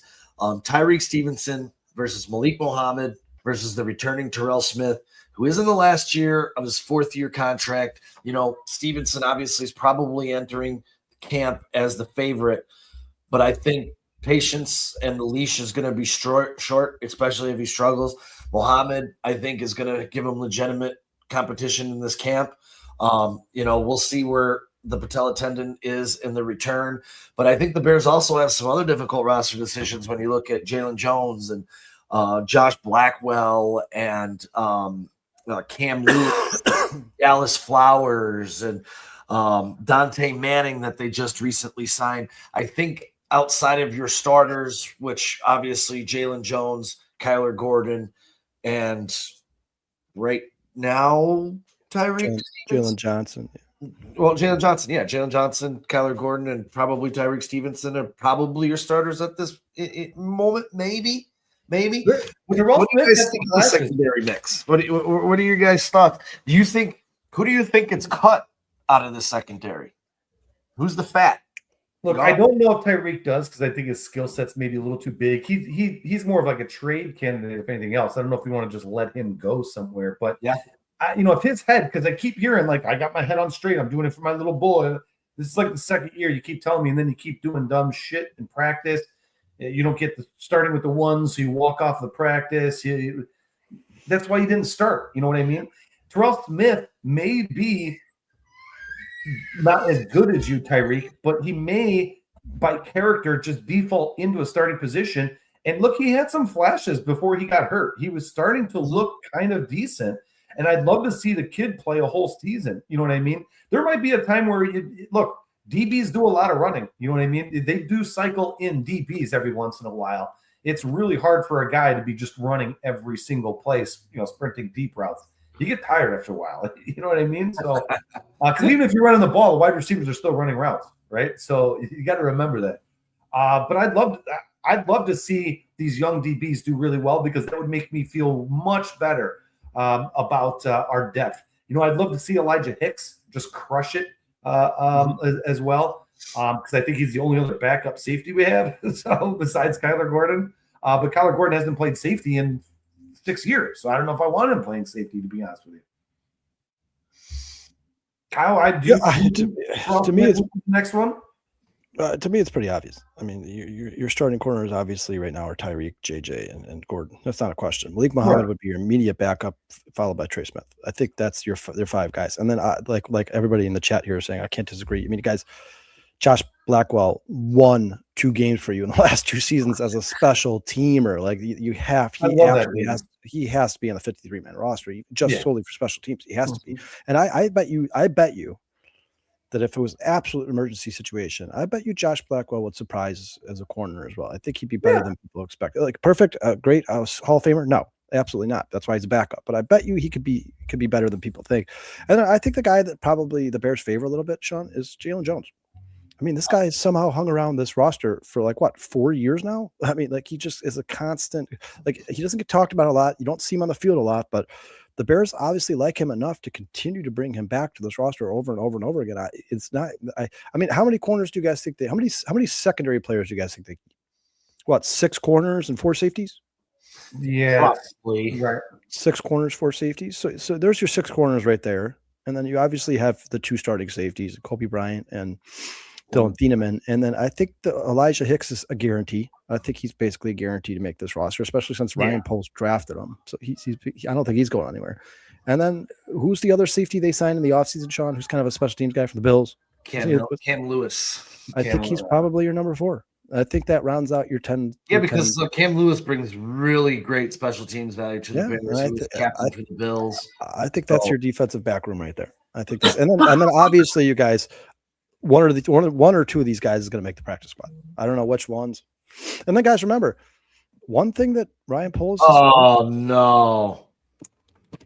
One thing Ray just gave up a 3-run dinger. Gosh, one thing that Ryan Poles has been notorious for, guys, is picking up men after the 53-man cuts. Mm-hmm.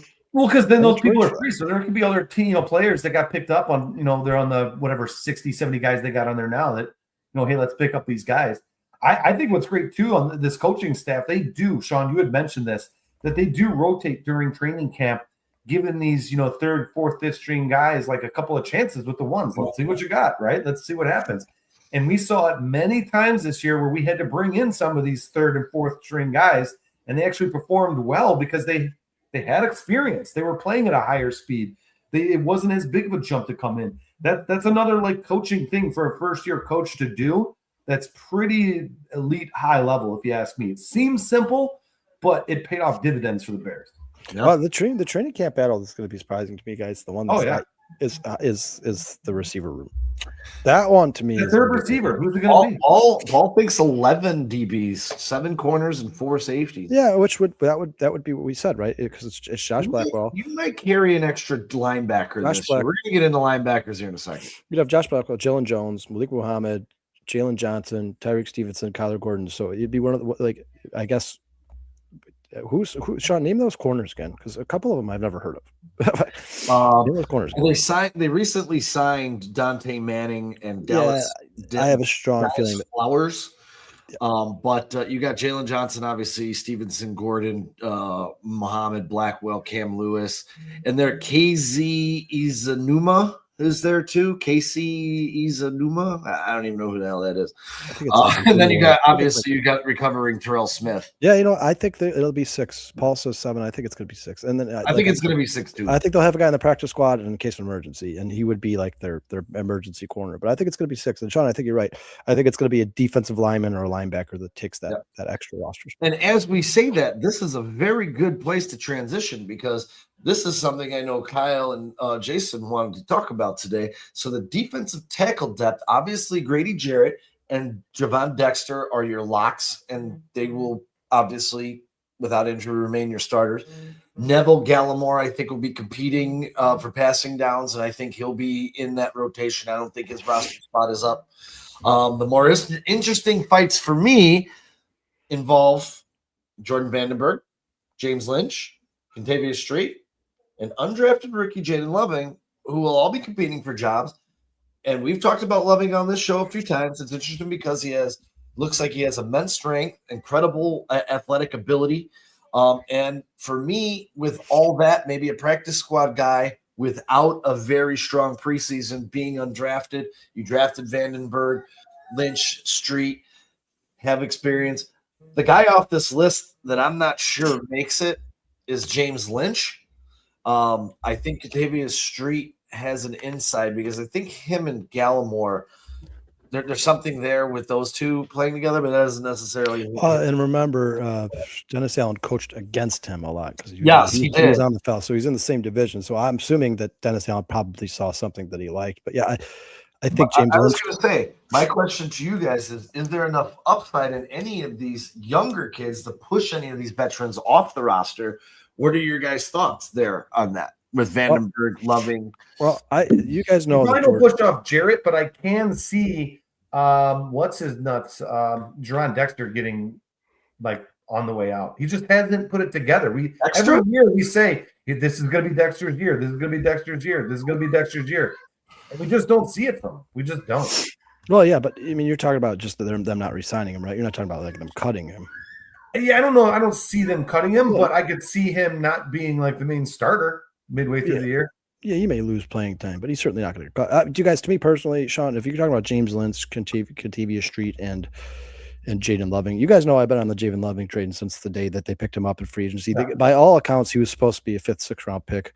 That's basically where they got Jordan Vandenberg. Obviously, Jordan Vandenberg is well known for his 10 perfect relative athletic score. Guys, Jayden Loving's not that far behind. He's 9.93 out of 10. One of the best, one of the best RAS scores of any defensive tackle in the entire draft. Not only should this guy have been drafted, but Sean, this is the guy who should make the roster. I mean, I know people talk about the arm length and hand size. It's the arm length and hand size. Like his arm length is one of the shortest of any defensive tackle in the draft, and his hand size in the 15th percentile, which is poor, 9.357 or 9.375 inches. But guys, look at the athleticism. I mean, listen. At the end of the day, you can't control how long your arms are. You can't control how big your hands are, but you can control how much you put effort and time you put into your body into taking this thing seriously and becoming an NFL pro. This guy ran a 4.82, which is the 93rd percentile for 40-yard dash. His vertical jump was a 35, which is absolutely insane for a man his size. It's 35 inches. That's the 96th percentile. He did 33 reps of the bench press. That's the 88th percentile. Well above average. His vertical jump and 40-yard dash are considered elite. His 3-cone drill, 7.15 seconds, elite, 97th percentile. And his broad jump, 9 feet 3 inches, 78th percentile. I mean, for a guy that weighs 310 pounds, a guy who's 6'2", 310 pounds, all of those numbers I just gave you that's astronomical. I mean, this guy is just absolutely you guys want to know here's your defensive tackles in the draft who led in athletic scores. Number 1, guess, Jordan Vandenberg, right? 10. Can't beat that. Number 2, DeMonte Capehart, Clemson. Guess who's number 3? And the entire draft, guess who number 3 was? Contavious. One Jayden Loving out of Wake Forest. Hey, you know what? The Bears signed him to a 3-year, like $3.1 or $3.2 million contract too. For an undrafted free agent, I'm sorry, to me, you don't guarantee a guy and give him $1 million to just kick him to the street, 2 months later. And here's how Pro Football Network ranked his traits, his 5 athletic traits. Explosiveness, 9.4, the highest of any defensive tackle in the draft. And remember, guys, if you watch the tape, I've talked about this numerous times now. The guy takes on double teams like it's going out of style. Something the Bears have been missing. Wide human being. He's huge. For his play strength, 9.1. I mean, obviously the guy is an absolute physical monster. His motor, 9.1, second highest of any defensive lineman in the draft. His power, 8.9, fourth highest of any defensive lineman in the draft. And his agility and twitch, 8.6, which landed him like 15th. I mean, everything that this guy did, everything he did at his pro day, everything, everything. So, Sean, when you're talking about those guys, the James Lynch, when it comes down to it, none of these guys really stick out, right? Right. Kentavious Street, I've watched him in Atlanta, guys. You guys remember when he was drafted? He was supposed to be really good. He doesn't jump off the screen at me. It's just versatility, playing DN and D tackle, throw a monkey wrench in that. Maybe a Yeah, little bit well, over a guy like a James Lynch. and probably because Dennis Allen, because he loves that. But when you're talking about just you have to pick one of these guys. You don't know none of them are going to be world beaters. Then take the guy who's the most athletic. Like take the guy who's and the guy who, when you watch the tape, you're like, yeah, I know the short arms and the small hands, but watch the tape. You don't see that. You just don't see that. And to be honest with you, I think for me personally, hand size and arm length are much more important for offensive linemen than they are defensive linemen. Because if defensive linemen can body you, if they can get up in underneath you and get inside you and push you back into the quarterback's lap, it doesn't matter. To me, it doesn't matter. And for a guy like Jayden Loving to have those athletic scores, you guys, there's no doubt in my mind that if Jayden Loving does not make the Bears 53-man roster, he's going to get picked up by somebody else. This guy's just too athletic to not be playing in the NFL. I mean, you guys, we saw a team take a guy from Nigeria who's never played football solely because he's a big, strong, fast dude. Like solely, what's that guy's name? I have it in front of me here. Give me 1 second. Here he is. I got him right here. Yeah, you guys, he was number 4 in the athletic score. You are Bernard.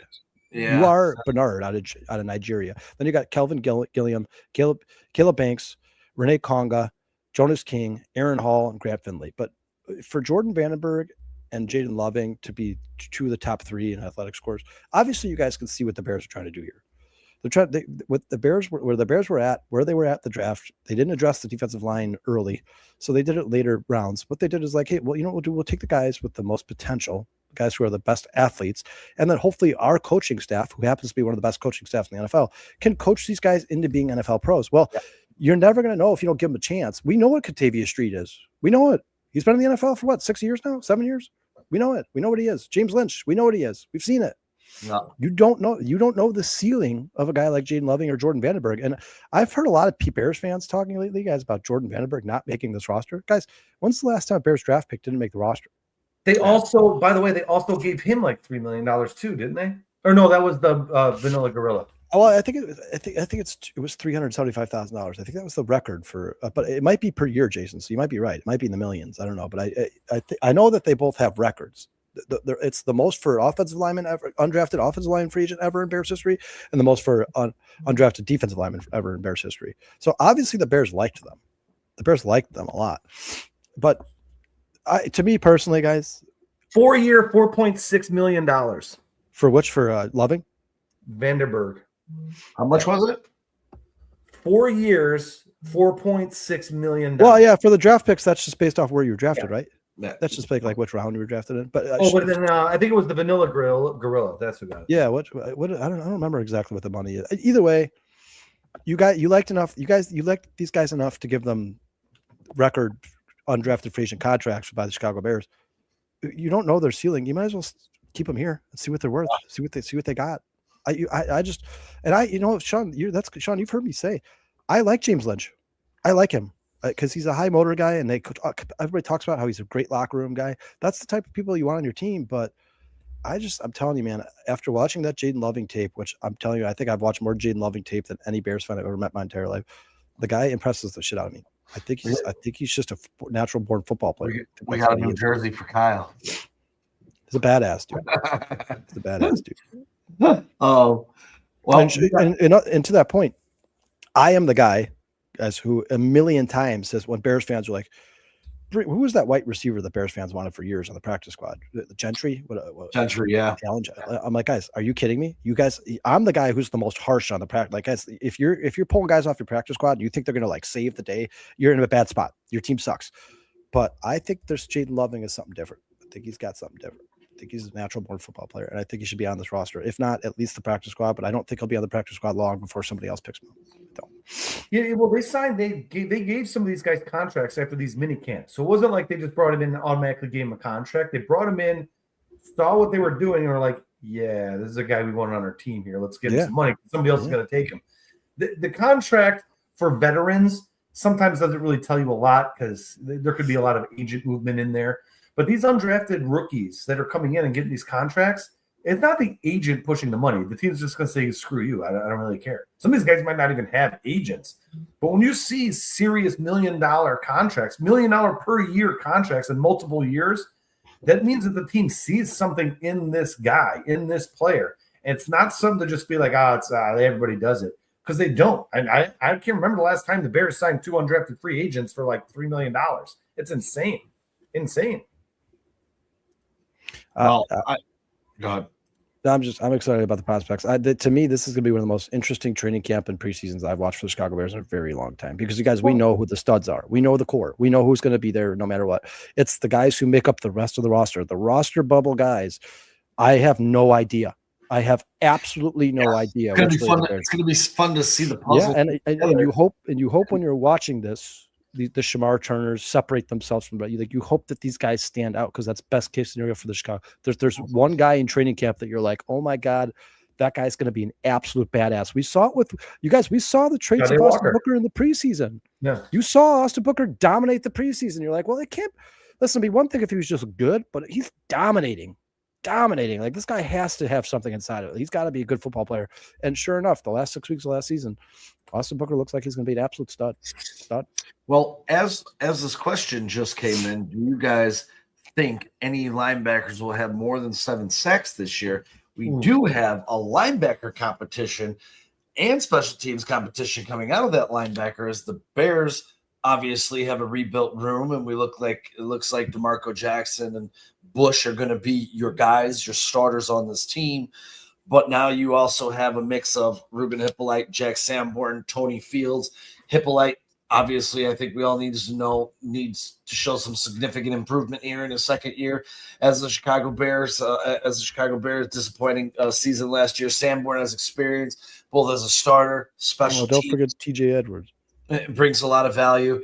TJ Edwards is still recovering, still on the roster. I am still not sold that TJ Edwards is going to be a Bear. We could talk about that right now as well. And then we know Tony Fields is still attempting to build off, that promising UFL season that he had.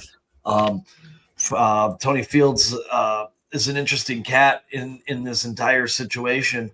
And I thought personally that TJ Edwards would be cut post June 1st. He wasn't.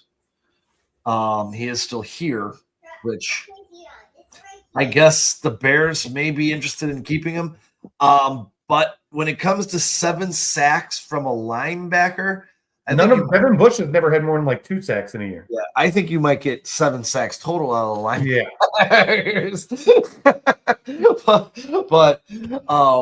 Yeah. Oh, yeah. And you're right. Keyshawn Elliott. I forgot all about Keyshawn Elliott. Sean, you forgot. You loved that pick, dude. I know. I can't believe I forgot about him. He is another guy that hopefully will have an immense impact. I had him on my top 10 linebacker list. If Keyshawn Elliott gets us 7 sacks, dude, I'm buying. Here, I'll say this, Jay, and I mean this wholeheartedly. If there's one guy on this linebacking room that has the ability to do it, it's Keyshawn Elliott. Unfortunately, that's the exact amount of sacks he had his last year in college. He's the one guy, dude. He is fast. He's quick. He's intelligent. He gets north to south. He gets east to west. That was a steal for me personally. That was a steal of a draft pick for the Bears. I apologize. I cannot believe I forgot his fucking name when I was doing this list. I'm sorry, man. I'm really sleepy. I'm really tired. So, but yeah, I am. That's another pick this year that I was enamored with, and I think is going to pay immense dividends for the Chicago Bears. How many linebackers do we keep, JoJo? Dude, we may. There probably is going to be 6 or 7. Honestly, you can almost never have too many linebackers and DBs on your team. Let's just be honest. I'm going to say 5. Some of these guys were probably like Tony Fields, unless he like really stands out to them, probably brought in to get beat up a little bit in the preseason. But Sean, I agree with you, man. And listen, it's when you look at this linebacking core in total, there's just not a guy who's really like well known for rushing the passer. But I think Keyshawn Elliott, if you watch his college tape, that's exactly why he was brought here. I think he was Ryan Pohl's correction with Sewell. I think they thought that Sewell was kind of like a pass rush specialist, one of those guys who, he's a NASCAR package guy, maybe not amazing at everything that linebackers do, but he's shot out of a cannon and he gets the backfield in a hurry. I think Keyshawn Elliott is that guy, man. Elliott is. If he you had his hand in the dirt quite a bit, didn't he, in college? I mean, do you think they try to bulk him up and make him an end? Well, maybe even just one of those hybrid end linebackers, like, almost like a Micah Parsons type guy. 3-4, obviously nowhere near as athletic, and I'm not comparing the two, but yeah, just a guy who would be probably a little bit better at a 3-4, but you could find a place for him in a 4-3.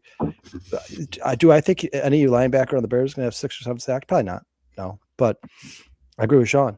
If Keyshawn Elliott picks up this defense, this scheme quickly, and he's more than just a special teamer, and he starts playing significant time for the Bears, or even if they deal with as many injuries as they did last year, where the entire linebacking core be on the field.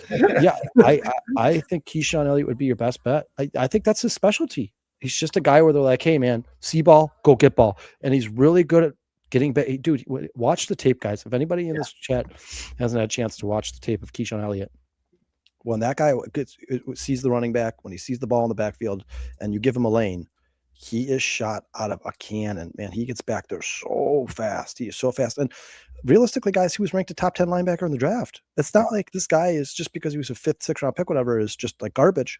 I think, like Sean said, that you could probably make an argument that Keyshawn Elliott should have been drafted in the 3rd, 4th round. I think he's better than people think. Now, listen, I don't think he's going to be a good man-to-man coverage linebacker. I don't think that's his. I think he's those quick guys, those slot receivers, those tight ends, really quick on their feet, or really twitchy. I don't think he can keep up with those guys. But if you're talking about a guy who could just play like kind of zone coverage, where he's spying the quarterback, making sure the ball's not being dumped off to the running back, I think Keyshawn Elliott's going to be better than people think. I loved the pick as well, Sean. And I was really surprised when you named the list off there that he wasn't the first guy that came out of your mouth, to be honest with you. I've been up since 4 a.m., dude. And I got drunk last night, so forgive me. Yeah, we talk a lot about on this show those 3 defensive picks later in the draft. I think the Bears just got 3 like steals. They just stole. Yeah, I agree, man. I think they're studs, and I think they all fit perfectly in Dennis Allen's scheme, and that's why they were brought here. And I'm telling you, man. I honestly think that this could turn out to be one of the Bears' best drafts in the last decade at a minimum. From 1st round to 7th, yeah. And Sean's been vocal about the fact that he wasn't a huge fan of the Sam Roush pick. I think I'm gonna be keeping a very close, keen eye on. Keep an eye on him. He's probably my least favorite pick of the bunch, but I think if that guy could prove to be a capable pass catcher at his size with his blocking ability, Sam Roush is going to be a fan favorite. One of those guys who does the nitty gritty work that doesn't necessarily always show up in the stat sheet for the Bears for a long time. I'm telling you guys, I agree with you, Sean. I think this is going to be another back-to-back knockout drafts for Ben Johnson and Ryan Poles. I think this. And look, if he turns out to be in 2-3 years when Komet's on his way out, and then you've got Sam Roush just stepping right in, now you draft another tight end. I mean, do you think it's impossible for Sam Roush at some point in his career to average 500 yards a season? No, I think I think Loveland getting 1,000 yards a season. I mean, that's pretty damn good out of your tight ends. He's possibly a Cole Kmet. The thing that just sticks with me, and I'm sorry, I can't get over it, is the insanely high drop rate in college. I don't like it. You can't catch the ball at Stanford in the Pac-12, 10, whatever the hell they're calling it these days. That scares the hell out of me a little bit. Ben Johnson likes him. He picked him. Obviously, he's a good blocker. He's a hell of a massive a man. He's very intelligent. He talks very well. Huge dude. But he picked Colston Loveland, and we were all like, "Yeah, I don't know, man. I don't know why you did that." But Colston Loveland didn't come in with the highest drop rate at the position. Right. That's just the thing that scares me. When that was one of the things that the Bears have to clean up. Right. You drafted the tight end with the highest. I mean, I think the highest drop rate of any pass catcher in this draft. So yeah, but do you expect him? It worries me a little bit. We'll see. Sean, how much of it? Like even if he didn't have a high catch rate, what do you think his impact is as a pass catcher? I don't know how much pass catching the Bears want this guy to do. I don't know. But you then wasted a pick. And It depends. It depends on how important Ben Johnson believes that tight end 3 is in the 13 In personnel. his scheme, right? It depends on how important he thinks that is. If he thinks it's that important, if he's like, man, this guy changes the trajectory of the offense because they don't know when you put all 3 of these tight ends in the field at the same time, nobody knows what you're doing. But you need a guy who's at least capable, a guy who they're like, well, we have to keep an eye. He's not necessarily the best pass catcher in the world, but we got to keep an eye on him. Like, I definitely got to keep an eye on him. Then if it changes the entire trajectory of how the defense has to line up, then it makes sense. And you know what? If he has a place for him in this defense or in this offense that helps the left tackle or is a benefit, more power to him. The thing that will stick out to me, and I hope that we don't have to depend on him because everyone's like, oh, Durham Smythe can't catch a lick. Get him out of here. Well, this dude, 12.5% drop rate last year, 10% drop rate for his career in college. I hope he doesn't wind up costing the Bears if he has to be on the field because he can't catch the football. I'm not rooting against the kid. I hope he turns out to be a Sean, they're valid concerns. Those are valid concerns. And as a person who all you can do is look at statistics and watch the tape. Of course, you're going to be like, well, I mean, dude, this guy's a pass catcher and he drops passes. Like, of course, that's totally. But you guys, let me ask you a question. Would it surprise you guys at all if Ben Johnson's like, I love Ozzie Trapillo? That is my left tackle. Yeah. I promise you, that is my left tackle. We're not drafting left tackle in this draft. And he goes to the fan base in one of his interviews, and he's like, guys, we really like Braxton Jones. We really like Jedrick Wills. We really like Theo Benedette. And then he looked at Ryan Poles and was like, please, God, give me the best blocking tight end you've ever seen in your entire life. Please, God, please. Like, and he's going to stand next to Braxton Jones for the entire season. Would that surprise you? No, wouldn't surprise me. Also had a very terrible 12%. I thought Kenyon Sadiq was way overdrafted. I said that going into the draft. That's a Jets pick. That's a Jets pick. If ever and again, the Jets have so many holes, and you drafted those amazing trades. Jason Taylor's son last year. Dude, we're like, oh man, the Jets finally are. There's like doing stuff right. Look at these trades. They just got 2 first-round picks for Sauce Gardner, and then they draft Sadiq with it. I'm like, dude, you draft Sadiq. You got those 2 first-round, and you put it on. You put it on. I don't think Sadiq's special. I don't think. Dude, I don't either. He was built. They all of a sudden they were like, "Oh, look at this guy's physique, and he's a chiseled specimen." Don't get me wrong. Who gives a shit? But that's why. No, that's why he got drafted because he doesn't jump off the tape to me. And I said this when we were doing these draft shows. I'm like, Kenyon Sadiq. I'm not a fan. I don't like it. And then there goes the Jeffs. But we'll take that guy. And you know what? Look, we could all be wrong, and he could turn out to be a star. Sure. But Sean, the rest of the tight ends drafted lately in the first round, I'm like, I see the potential. You know, when Tyler Warren was drafted, you see it. When Kyle Pitts was drafted, you see it. I watched the Sadiq tape. I watched it, and I watched a lot of it, especially when we were doing the tight ends on this very podcast. I'm like, guys, this year in terms of the tight end position, I don't think that Colston Loveland, Trey McBride, Brock Bowers, I don't think it's here. But the Jets did. The Jets did. I'll be honest with you. If they wanted to take a tight end there, they should have did what the Eagles did. They should have went with Eli Stowers because I think that dude is going to be really good in the NFL. My personal opinion. And I don't want to drag the show out too long, but and I wanted to save this guy for last, but the guy I'm going to have a very close eye on in training camp and preseason, guys, and a guy that excites me the most is Savion Thomas. And it's not necessarily just because it's Savion Thomas. It's because of Ben Johnson. Number 3 wide receiver spot. Because of Ben Johnson. Well, Kyle, that brings me to another camp battle, which includes Khalif Raymond, Savion Thomas, Jahdae Walker, Scotty Miller, and J.P. Richardson. So I think we could all take J.P. Richardson off this list. No, Scotty Miller should be taken off that list before J.P. Richardson. I don't think Scotty Miller should be taken off this list because if you go back to OTAs, he was very, very heavily involved with the ones. He got raving reviews coming out of OTAs. I told you guys when we did this, I said, don't be surprised if Scotty Miller makes this football team. Then you go back. Google the shit. OTAs, they were raving about Scotty Miller, said he's very possible we can find a spot on this team. Will he? Well, time will tell. Maybe he'll be cut. Why do you hate Scotty Miller so much? You want to know why I hate Scotty Miller? Yeah, I want to know why you hate Scotty Miller so much. Jason, entertain us for a second because I'm going to tell you why I hate Scotty. Give me a second to look this up, and I'm going to tell you why I hate Scotty Miller right now.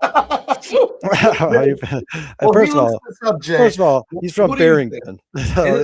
No thanks. He's an Illinois kid, man. You got to be rooting for the Illinois kids.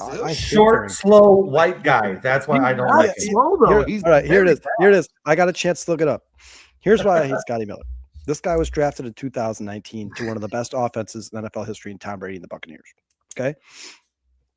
13 receptions, 200 yards, 33 receptions, 500 yards. So his 2020 season was his best by far, not even close. Then you start going down the rest of it.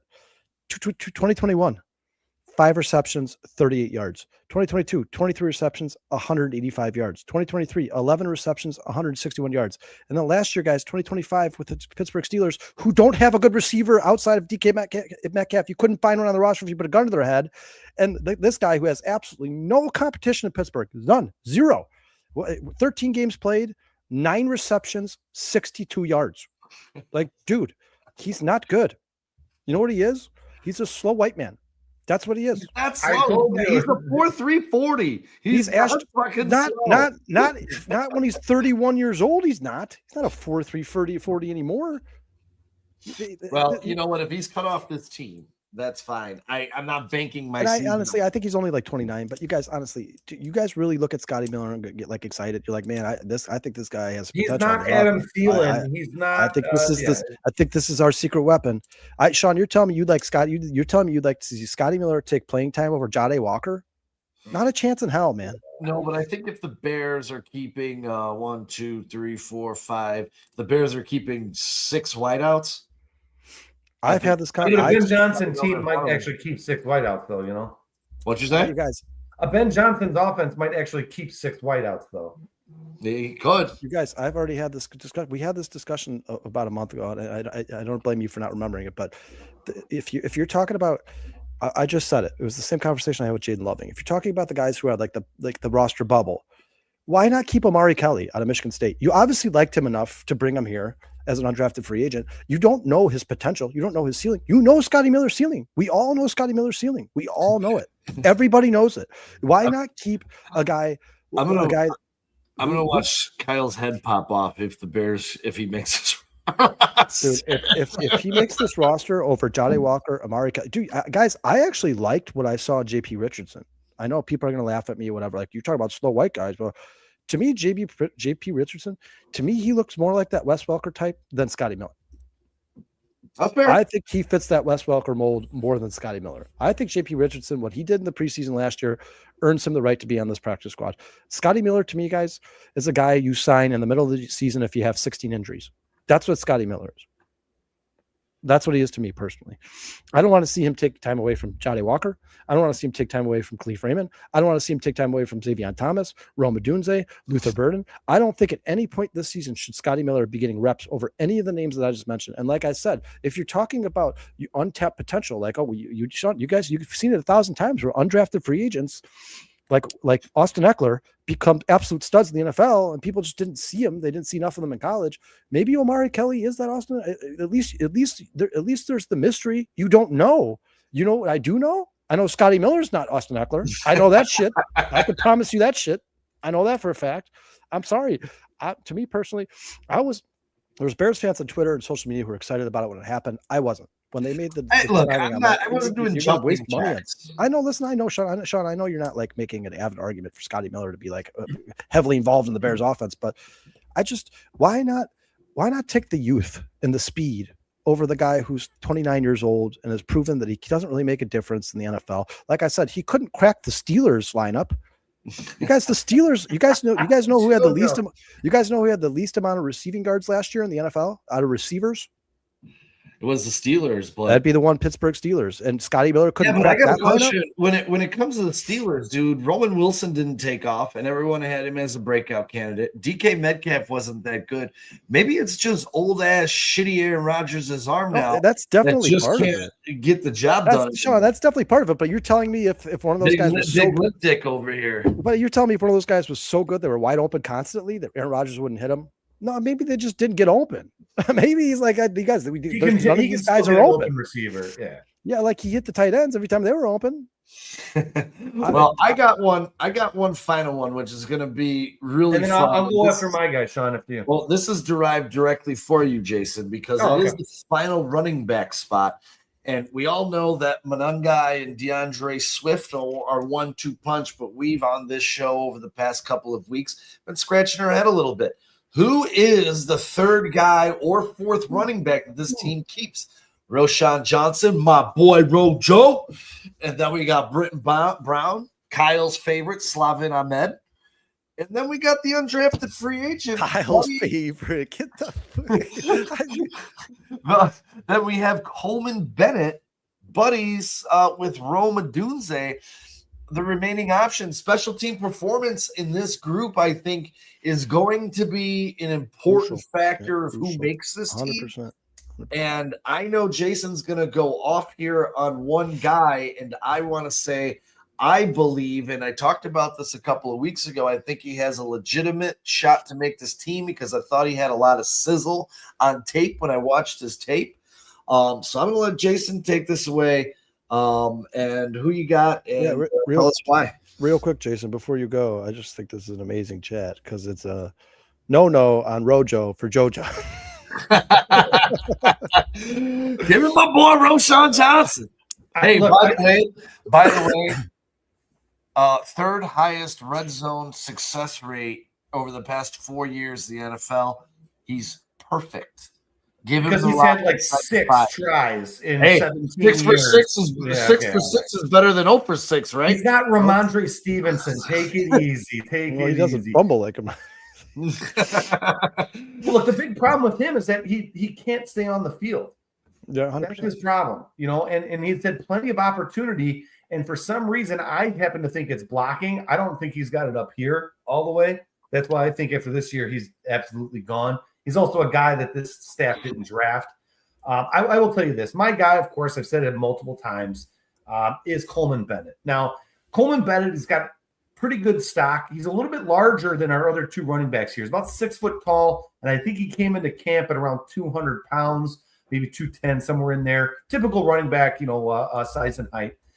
But he's not going to flash you with his speed. He's not running like a 4.2 40. He's not Chris Johnson. But I'll tell you what the X factor is. He's had some decent, college stats. I think his last year at Kennesaw State, he had like almost 1,100 total all-purpose yards on like 180 touches. So not too bad, right? I think he's averaging 4.9 yards a carry and 11 yards per reception. Here's the X factor for me, too. Really, another guy, undrafted free agent, they just happened to give $3 million to. I don't know if this guy's going to make the roster or not. But he actually lines up as a wideout every 10 to 12 plays. They use him. His route running skill is very good. He can catch the ball. And I think he's one of those guys where they're going to be like, oh, DBs, we're not going to double him. We're just going to sit him out here and let him go. And then he's out there on the outside, catches a little slant. 11 yards per reception for a running back. Just think about that for a minute. 27 receptions. I think he had another 3 receiving touchdowns too. I'm sure they were probably all red zone. I doubt he was, running for bombs here.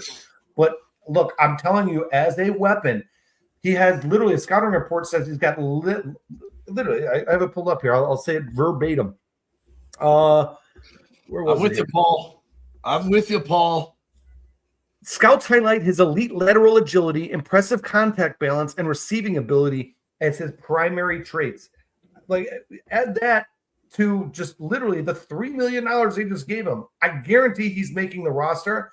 And I'll be honest with you, I love Kyle Monangai, but I wouldn't be surprised if Colman Bennett winds up beating Kyle Monangai out. I think he might just simply be a better running back. That's tough, man. I'll say this. There's one thing that doesn't get talked about enough when it comes to Colman Bennett, guys, and I'm reading this directly off the scouting report. Colman Bennett comes from an NFL pedigree. His father, Donald Coleman Jr., was a second-round pick in 1994. Bennett's collegiate career began. It's actually Donnell Bennett. I looked it up. There is no Donnell Coleman ever in the NFL. They just misspelled his name. where he made immediate contributions while maintaining a strong academic standing. After 3 seasons at Bucknell, Bennett transferred to Rice. Although he only suited up for 4 games there, he transferred to Kennesaw State for his redshirt senior year, where he immediately became the team's top backfield option. Perfect This is GPA when he graduated. yeah, the perfect GPA. Graduated from school with a perfect GPA. So there's one thing that Bennett probably stands above the others. He's the smartest. This guy's obviously brilliant. He had a perfect GPA in college. That's tough to do. The guy obviously has a For an athlete with a scholarship that probably didn't even need to go to class, by the way. Yeah, very, very, very, very smart guy. Probably has a very high football IQ. Once again, Jason, this is the same argument I've been making about the rest of the guys we've been talking about. I'm not talking about him supplanting Monongai or Swift personally. He but probably won't, but don't be surprised. Well, and if you're talking about when you're talking about the rest of the guys in that room, why not take the guy with the most mystery? Why not take the guy who you don't know the ceiling yet? You probably know the ceiling, Roschon Johnson. Maybe you don't know the ceiling, Roschon Johnson, but the only person whose fault that is Roschon Johnson, and not because necessarily his, but he's hurt. And if that's the case, that's becoming part of who Roschon Johnson is. He's just an injured player. It's very much the conversation like we have with Kyler Gordon. But if you know that Bennett say he's healthy throughout the entire training camp preseason, and he stands out and he's running well and he looks good, at least by default, you have a healthy player. Roschon Johnson's not capable of that. And like I said, you don't know the ceiling of Bennett. When it comes to these guys who are fringe roster players, roster bubble guys, why not take the guy with the youth? Right? Kyle's all about the unknown today. Well, I'm all about the guys who haven't had the shit kicked out of them for the last 5 years. That's what I'm about. Take the guy who's never taken an NFL rep and hasn't been bashed and beaten and battered over the guy, Scotty Miller, who's been here for 9 years and hasn't done shit. Take the guy the guy who's there's a bunch of mystery around, right? I'm who's actually better between the tackles than both of your existing running backs. Sean, you guys, if this was Ryan Pace, I'd be like, hey, take anybody who's somebody else drafted. Take the guy who's somebody else drafted. But it's Ben Johnson. It's Ben Johnson. And they didn't draft him, by the way. If you looked at Colman Bennett, he was like, of all the players left available in undrafted free agency, all the players out there in the world, the one running back that sticks out to me, the guy I like a lot, is Colman Bennett. I trust Ben Johnson over everybody else on that team. That was his guy, right? This guy. It's his guy. Well, we're getting a little long in the tooth. What's here, up, boys. Slimbo Boogie? Thanks for being back on the show here, man. Yeah, absolutely, bud. Slim disappeared for a long time after the PCA take. We love you, Slim. We love you, buddy. I do have two, not necessarily camp battles, but two storylines. Kyle touched on it a little bit earlier. Obviously, the biggest storyline outside of everything is the health of Kyler Gordon, because we've again talked ad nauseum on this on our programming about the importance and the difference that that he makes. Jason brought up some incredible numbers a few weeks back about with him on the field and off the field. So that to me is a huge storyline. And sticking with the secondary, the other big camp storyline for me that I'm going to look at is the number 1 draft pick the Chicago Bears took this year, and that's Dylan Thineman. He's expected to come right in, play an important immediate role in this rebuilt safety room that the Bears have. Camp's going to show whether he can communicate, tackle consistently, and handle the responsibilities of down the silence defense, right? So we lost, as we touched on in this very show, we lost a lot of experience and turnover and production at the safety position. So, I'm not sitting here saying that Dylan Thineman necessarily has to be a star, on September 13th, but he also can't become a weakness on September 13th. So as we wrapped up some camp storylines and battles and all this good stuff, because training camp is just right around the corner. What do you guys think of those two important storylines? How close are you watching them? I'm sure pretty close on both of those, but expectations maybe one more time for Dylan Thineman, and how closely you watching him to not become a weakness, so on and so forth, yada, yada, yada. Sean, what's crazy is that the offense, the biggest question mark is the offensive line, right? And then the other questions are like, oh, who's going to win running back? Who's the third, wide receiver? Those are actually, they're not things that you're like mainly watching. You'll be watching. All the rest of the important stuff that you want to watch is on defense here, right? How's the linebackers going to look here? What is the DB room going to look like? We were just talking in depth about all these young DBs. We want to see them play and excel. Like Kyle had said, we saw Austin Booker look like a Superman in the preseason, right? Because he's obviously a starter playing against guys that are, second and third string. That's what you want our team to look like, these rookies and young guys to look like. At least give us a couple, right? It's probably not realistic that they're all just going to dominate. But, it would be great to see a couple of flashes of guys like, oh, my God, look at that guy. Oh, my God, look at Thieneman, we thought might take a couple of weeks to get used to everything. But, dude, he's got like 2 picks in the preseason. This is going to be great. You want to see Devin Bush and this linebacking crew. Like, what exactly does the starting lineup configuration look like for those linebackers, right? Because you're saying, is Edwards going to be there or not? His injuries, I think you're right, Sean. I think his time is probably shortened here. And then, of course, we've got the defensive line. Can we get sacks? Can we get penetration? How's the middle look? Are we getting, to the quarterback on the edge? To me, the defense is everything. If we have, which I think this is the big reason why it's not Caleb's accuracy. I think it's the Bears' performance last year and overall numbers. I don't think people watched enough tape because honestly, I think the best game that the defense played all season long was that playoff game against the Rams. They were phenomenal. Everybody showed up, everybody showed out, and everybody did well. But every battle that I'm going to be top priority other than offensive line is everything on the defense. I don't need them to be number one, but like we said before, we need like a top 15 or 16 a performance from these guys. Yeah, Sean, when it comes to, well, first and foremost, I'd like to give a shout out for one chat here real quick. Sean, if you had any last minute doubts about keeping Luther Burden, I think this stat should go a long way to answering that question. But yeah, Slim Boogie says Bears have the most open receivers in the NFL, ranked first in the league in average target separation at a massive 3.8 yards per target. Wide receivers are consistently running free. Ben Johnson's destroying defenses. Luther Burden gets another step in that offense. You're talking to a guy who's probably going to end up being one of the best yak receivers in the NFL. This guy is just absolutely set to explode. But when it comes to the question you asked, Sean, Dylan Thieneman, I absolutely expect to be a star. And listen, I know I'm a Bears fan, so you're like, well, of course you're biased. Like, guys, by all accounts, every collegiate scout, whatever you want to call it, expert in the world expects Thieneman to be a damn good player. We've heard this about Bears players in the past, but in the past, guys, Bears draft picks have been like the guy who you didn't expect them to draft, right? Like it was like Shea McClellan, and the Bears were like, he's going to be really good. We're like, who the fuck is Shea McClellan? Like, like Dylan Thieneman was supposed to be a first round pick, and he was, and he's going to be a star. I believe in my heart of hearts. Watch the tape, look at the intangibles, the high IQ, the athleticism, the fact that he's so versatile. This guy is going to be fun to watch, and I think it's not going to be long. But if you guys, we did a whole thing about Dylan Thieneman a couple weeks ago. It's not going to be long before he is a fan favorite in every Chicago Bears household and across the Chicago land. I think this guy is going to be an absolute stud. I really do. I think he's going to be a stud. Do you think he's going to be a stud on September 13th? Yeah. I mean, is he going to make mistakes? Of course, absolutely. These guys, veterans make mistakes. It is what it is. But I think that he is, if you listen to all the scouts and you listen to the Chicago Bears front office when they drafted him, he's a plug and play player. That's what he is. He's the guy who's the safety who's the most NFL ready. There's going to be a lot of eyeballs on him because he's going to start day one, right? And playing in multiple positions for 2 different schools, that also helps his preparation, right? Like this guy now has learned 2 different schemes already. He's very smart. Very, very smart. He's played multiple positions, so you could put him where you think he is. You give him the best chance to be a star, to shine. You know that's not going to take Dennis Allen long to figure out where that is on the field. Maybe not week 1. Maybe he doesn't have 2 interceptions his first game in the NFL. But I'm telling you, by the end of the season, or even midway through the season, Dylan Thieneman is going to be a household name. I expect him to finish top 8 in defensive rookie of the year voting. I do. 100% expect. Here. No, go ahead, Jay. No, I was just saying, yeah. Oh, I was going to say, I wasn't saying he wasn't going to be a star. I was just saying I don't necessarily need him to be a star, just not be a weakness in the first half of the season.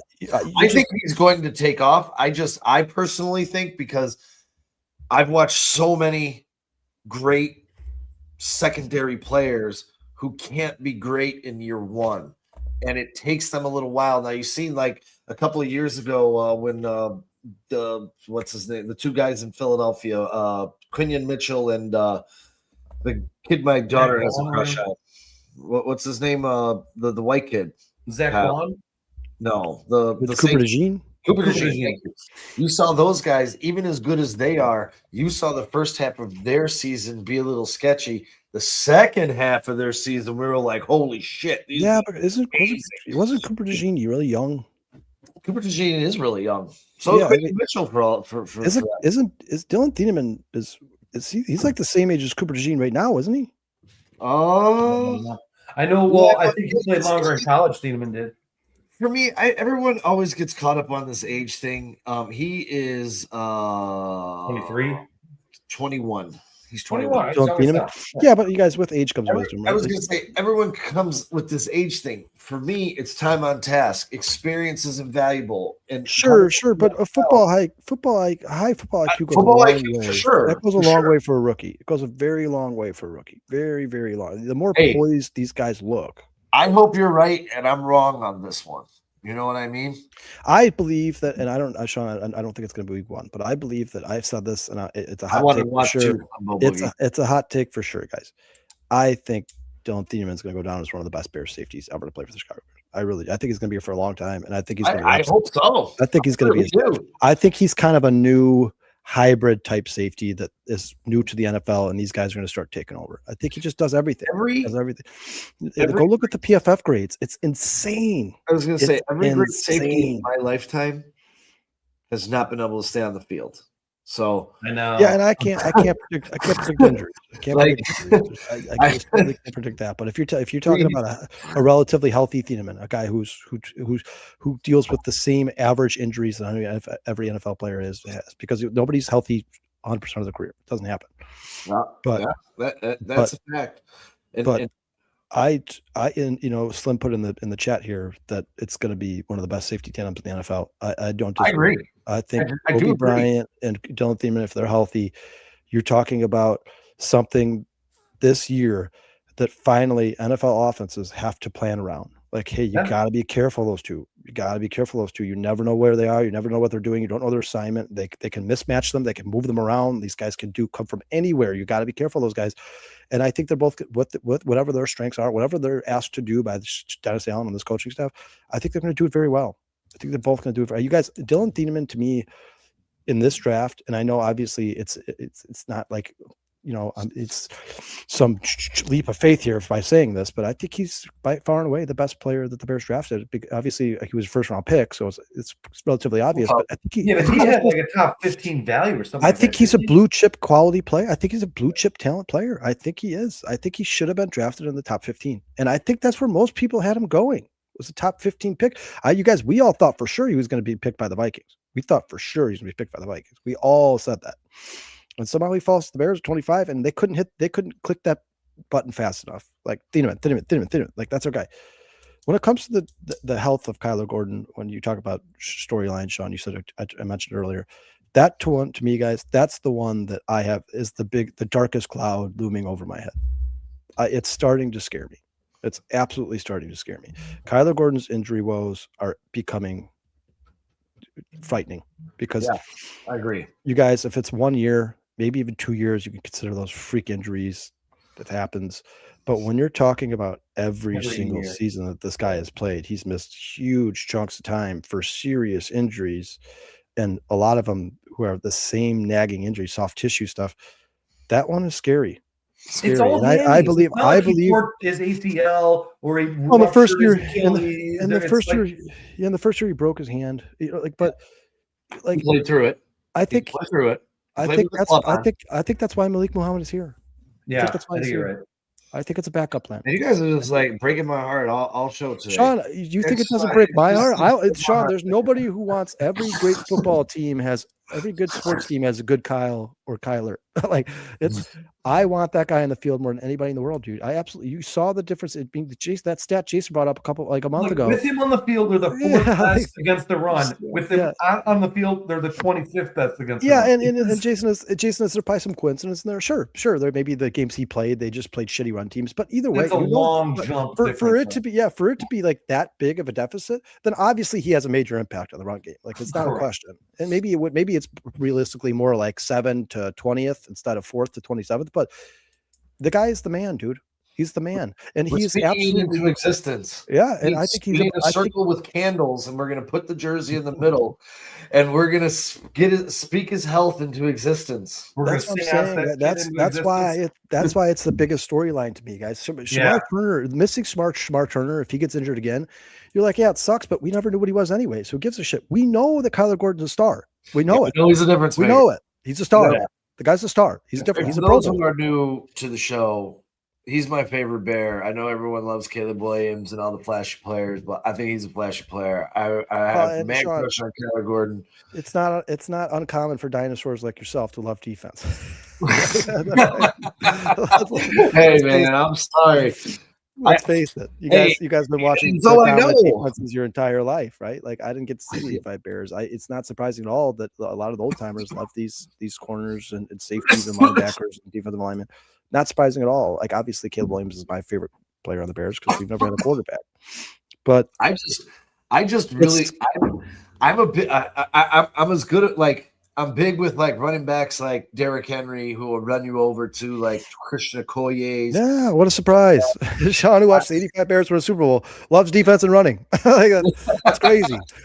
I don't know, man. But it's smash mouth football, man. That's how football was created. I like to see big hits and big hitters. You know Jason what I mean? Talked about it a couple weeks ago. Jason's like, back in the day, guys, that was like 13-10, 17-20. I love that shit. I absolutely love that. Now, would I love it to be 3-70? Like we score a lot of points and our defense stops them? Yeah, 100%. But Kyle wants Big 12 football in Chicago. That's what I want the Bears to set every the Bears in the 85 season scored plenty of 40-point games. If the Bears set every offensive record in football, that means Ben Johnson is exactly who he thought he was. That means Ben Johnson is exactly who he thought he was. That means he is doing stuff in football that other coaches can't keep up with. He's too smart. We need him to be the Buddy Ryan of offense. Yeah. When's the last time a Chicago sports team had a coach that was always ahead of the curve? Like people are like, oh well, Ben's running that 13 personnel a lot. We should start doing that shit. Like, hey Ben, what are you doing next year? like I think there's a good chance that they're going to set offensive records. But when it comes to training camp in the preseason, and we're going to find out on Tuesday, Kyler Gordon scares the shit out of me. He does. And I'll tell you guys too. I know it's been mentioned, and I think you guys might have even mentioned it, but I think the secret weapon, the 4th round pick, Xavier Thomas, the way he's used in this camp, there's a lot of different ways that you can get the ball into explosive players' hands. And we know firsthand that Ben Johnson is really, really good at that. So it'll be very, very interesting to see. I love that comment. If you got tight ends lined up as offensive linemen, you got running backs lined up as wide receivers, you got wide receivers lined up as running backs. Nobody's going to know. So interesting, dude. He might be one of those boomer bust players that people pick up in fantasy. Because Jason, he was Jason's fantasy sleeper. Yeah, dude, he'll have you 30 points one week because I think you said it last week, Cal. Three catches, 30 yards, but all 3 of them are touchdowns. So Sean, would he be your Tyquan Thornton? He would be my Tyquan Thornton, absolutely. My Tyquan Thornton, baby. Yeah. Well, let's just hope he's not like a Laviska Chenault or whatever. I thought it was really great. It was a butt. You're reading the stat line. You're like Xavier Thomas, 2 catches, 180 yards, or 2 touchdowns. Holy shit! Yeah, 100%. I will tell you this: I was scared defenses. I wasn't that excited when they drafted him, but then I watched someone on Twitter put together like an 8-minute film of him. And I caught myself watching that 8-minute film like 3 or 4 times. And I was like, wow, dude, Ben Johnson with this guy? Wow, that's TNT. Well, and with the stat that Slim put in there, the fact that the Bears create 3.8 yards of separation on average for every receiver on their team, you get this guy with space. Like, and Slim just put it in there. He's going to have space because Ben, that's all Ben does is scheme space. And you get this guy who runs a 4.28, and they're like, oh, you have 7 yards ahead of you of green grass. Guys, I'm telling you, the NFL is in trouble. If Xavier Thomas has a good head on his shoulder and he's smart and he's not the next Velish Jones, who's an absolute idiot and can't catch a football, I'm telling you, man, Xavier Thomas, there's a good chance that if Xavier Thomas is comfortable in this offense and he does what we think he's capable of doing, he's the number 3 right away. The Bears, he's the number 2. The Bears are like, hey, Rome, take it easy. That 5th-year option, no good, no thanks, we're good. Our number 2 is Xavier Thomas. We'll draft another receiver. You guys. This is definitely a huge year for Rome Odunze. That's another big storyline. This offense is going to be a season story, actually. This offense is going to be so good. It's going to be like tough to keep track of the ball. It's going to be like watching hockey. You're like, wait, who has it? Where'd it go? That's the scariest thing about Bears in fantasy is, look, they're all going to be great, but I don't know if it's going to be like Justin Jefferson level great, but we might, as Bears fans, love everybody. I don't know. I think 1,000-yard receiver, but we might have like 800-yard receivers. I think there's a chance. There's a chance, especially if like a Rome Odunze injury. I think there's a chance that Luther Burden has seasons that are very similar to Amon-Ra St. Brown. I think there's a very good chance Luther Burden becomes an absolute badass top 10 in fantasy receiver taken every year, like just a stud. I think there's 100% chance this year that he could do that, and I really hope so, since I'm going to keep him. Because I got a head coach that's going to make him a star, and he also said...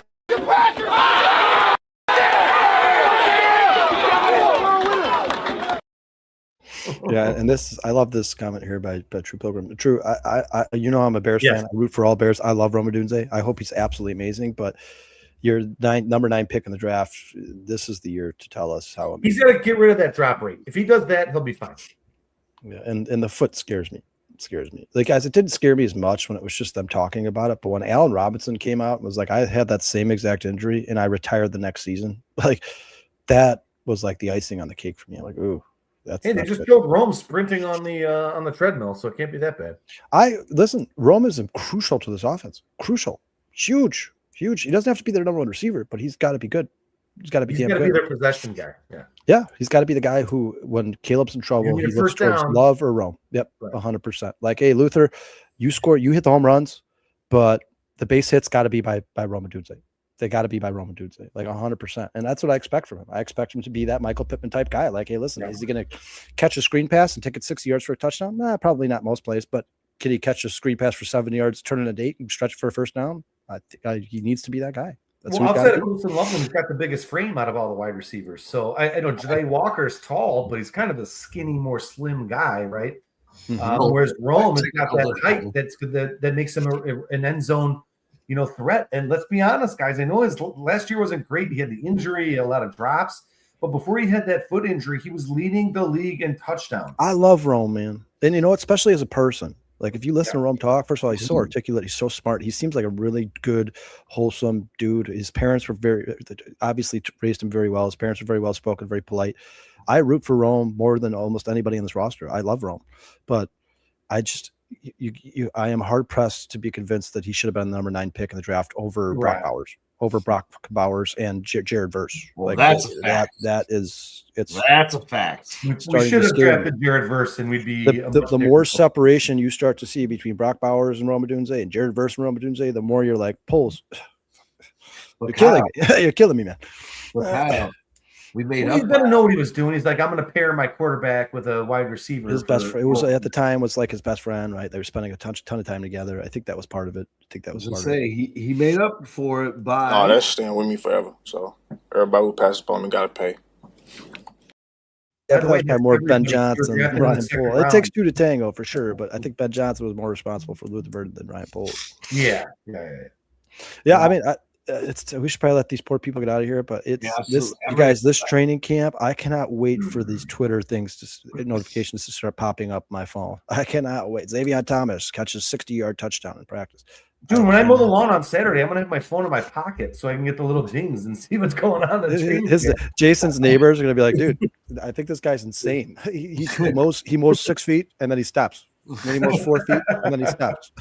Hey, and Mikey, I've been watching those videos that Jade's been putting up, or Jade's been putting up on X, dude. And you're right, dude. He's putting on dude. This cat's getting ready, dude. He's like, I'm gonna make my mark, dude. I'm excited. It's an underdog story, though. You gotta love Jayden Walker. If you don't like him, there's something wrong with you. The guy didn't have enough money to, basically like rent an apartment. And he's living with Caleb Williams because Caleb Williams had plenty of money to live. But then, he gets relegated after a really good, preseason, gets relegated to the practice squad, gets called up out of nowhere late in the season, grabs a game-time touchdown. Dude, love this kid 1,000,000%. And if you don't like him and you're a Bears fan, you should like him even if you're not a Bears fan. Jayden Walker, by the way, Dante Purify, you call him. I hope he winds up being a Bear for life. And guys like Luther Burden and Jayden Walker are a perfect example of why Ryan Poles is so persistent on drafting character guys. Yeah. They eat, 100%, sleep, yeah. and breathe Yeah. football. You can say what you want about Jolly Walker. Maybe Jolly Walker ends up being a average to below average receiver in the NFL. But I tell you this, he wants to be great. He absolutely wants to be the best ever to play football. So does Luther Burden. You guys, you heard how many Bears players this offseason, they're like, all right, who's impressing you this offseason with the work they're putting in? Which Everyone's saying Luther Burden. Luther, they're like Burden. Everyone. Like they're like, this guy, this is his life. I don't think he has a girlfriend. I don't think he watches movies. I don't think he sleeps. I think all he does is practice and work out and try to get better at football. Like that's all. Colman Loveland did an interview just the other day, and they asked him, I think it was, Busted with the boys. Did you see it, Jay? Who works the hardest? Who puts in the most? They didn't even finish. He's like, oh, Luther Burden. I was like, dude, anybody you talk, Luther Burden's a fucking star. He's a star, and I love him. And, Bruce, Bruce, who are you looking forward to see this preseason? The defense, offense. both. Both. Yeah. We have to go and say goodnight to everybody, and we want to thank everyone for being here, including the newcomers that made their first appearances on the show. Thanks to you guys. Please, anybody out there. I don't want to sound like we're bagging, but hit that like and subscribe button. Do so much for us, man. If you guys could share us with some of your friends, thank you so much to the Cub Dad, Mad Cub Dad. Thank you so much for being here, man. We appreciate the shit out of you. Some of the people who came back today, we haven't seen in a while. Thank you so much for Jojo. Thank you for being here. Obviously, all the usual suspects: Ball, Mikey, Phil, Slimbo, Boogie. We appreciate you guys. Slim always coming in with the stats, man. We appreciate you. Great chat today, guys. Hell Yeah, you guys. These shows where it's just not the big lull in the off season, not much going on. The chat literally is what makes these shows fun. So we appreciate everything you guys do. And thank you so much. Don't forget, for some of y'all that we're watching Cubs baseball, we're getting close to that 60-game mark. Come on Saturday, Kyle and I'll be breaking down this mess that's happening tonight. But we kind of called this on Saturday, didn't we, Kyle? We said this young kid's looking really good, man. He's going to have tons of problems, and we filled the bill. Out Saturday. He gives a bomb to Suzuki in the first inning, and he settles in, and the Cubs. Thank you, Mikey. Really appreciate that. Appreciate that, man. Hey, until next time, peace and love. Stay safe out there, everybody. And And by the way, I love that Mikey's new shtick is what is it, Cubs every week. Good job, Mikey. Before we get out of here, anything you want to get out there before you wrap up? Shit, fuck Green Bay. All right, yeah, let's go. 12 sacks, double-digit sacks at a minimum. I'll go with you, Kyle. I'll say 12 sacks too. Yeah, everybody take care of yourselves so you can take care of each other. We love you. Be safe. Hopefully we'll see you on Saturday morning. If not, we will be back next week talking Chicago Bears. Turn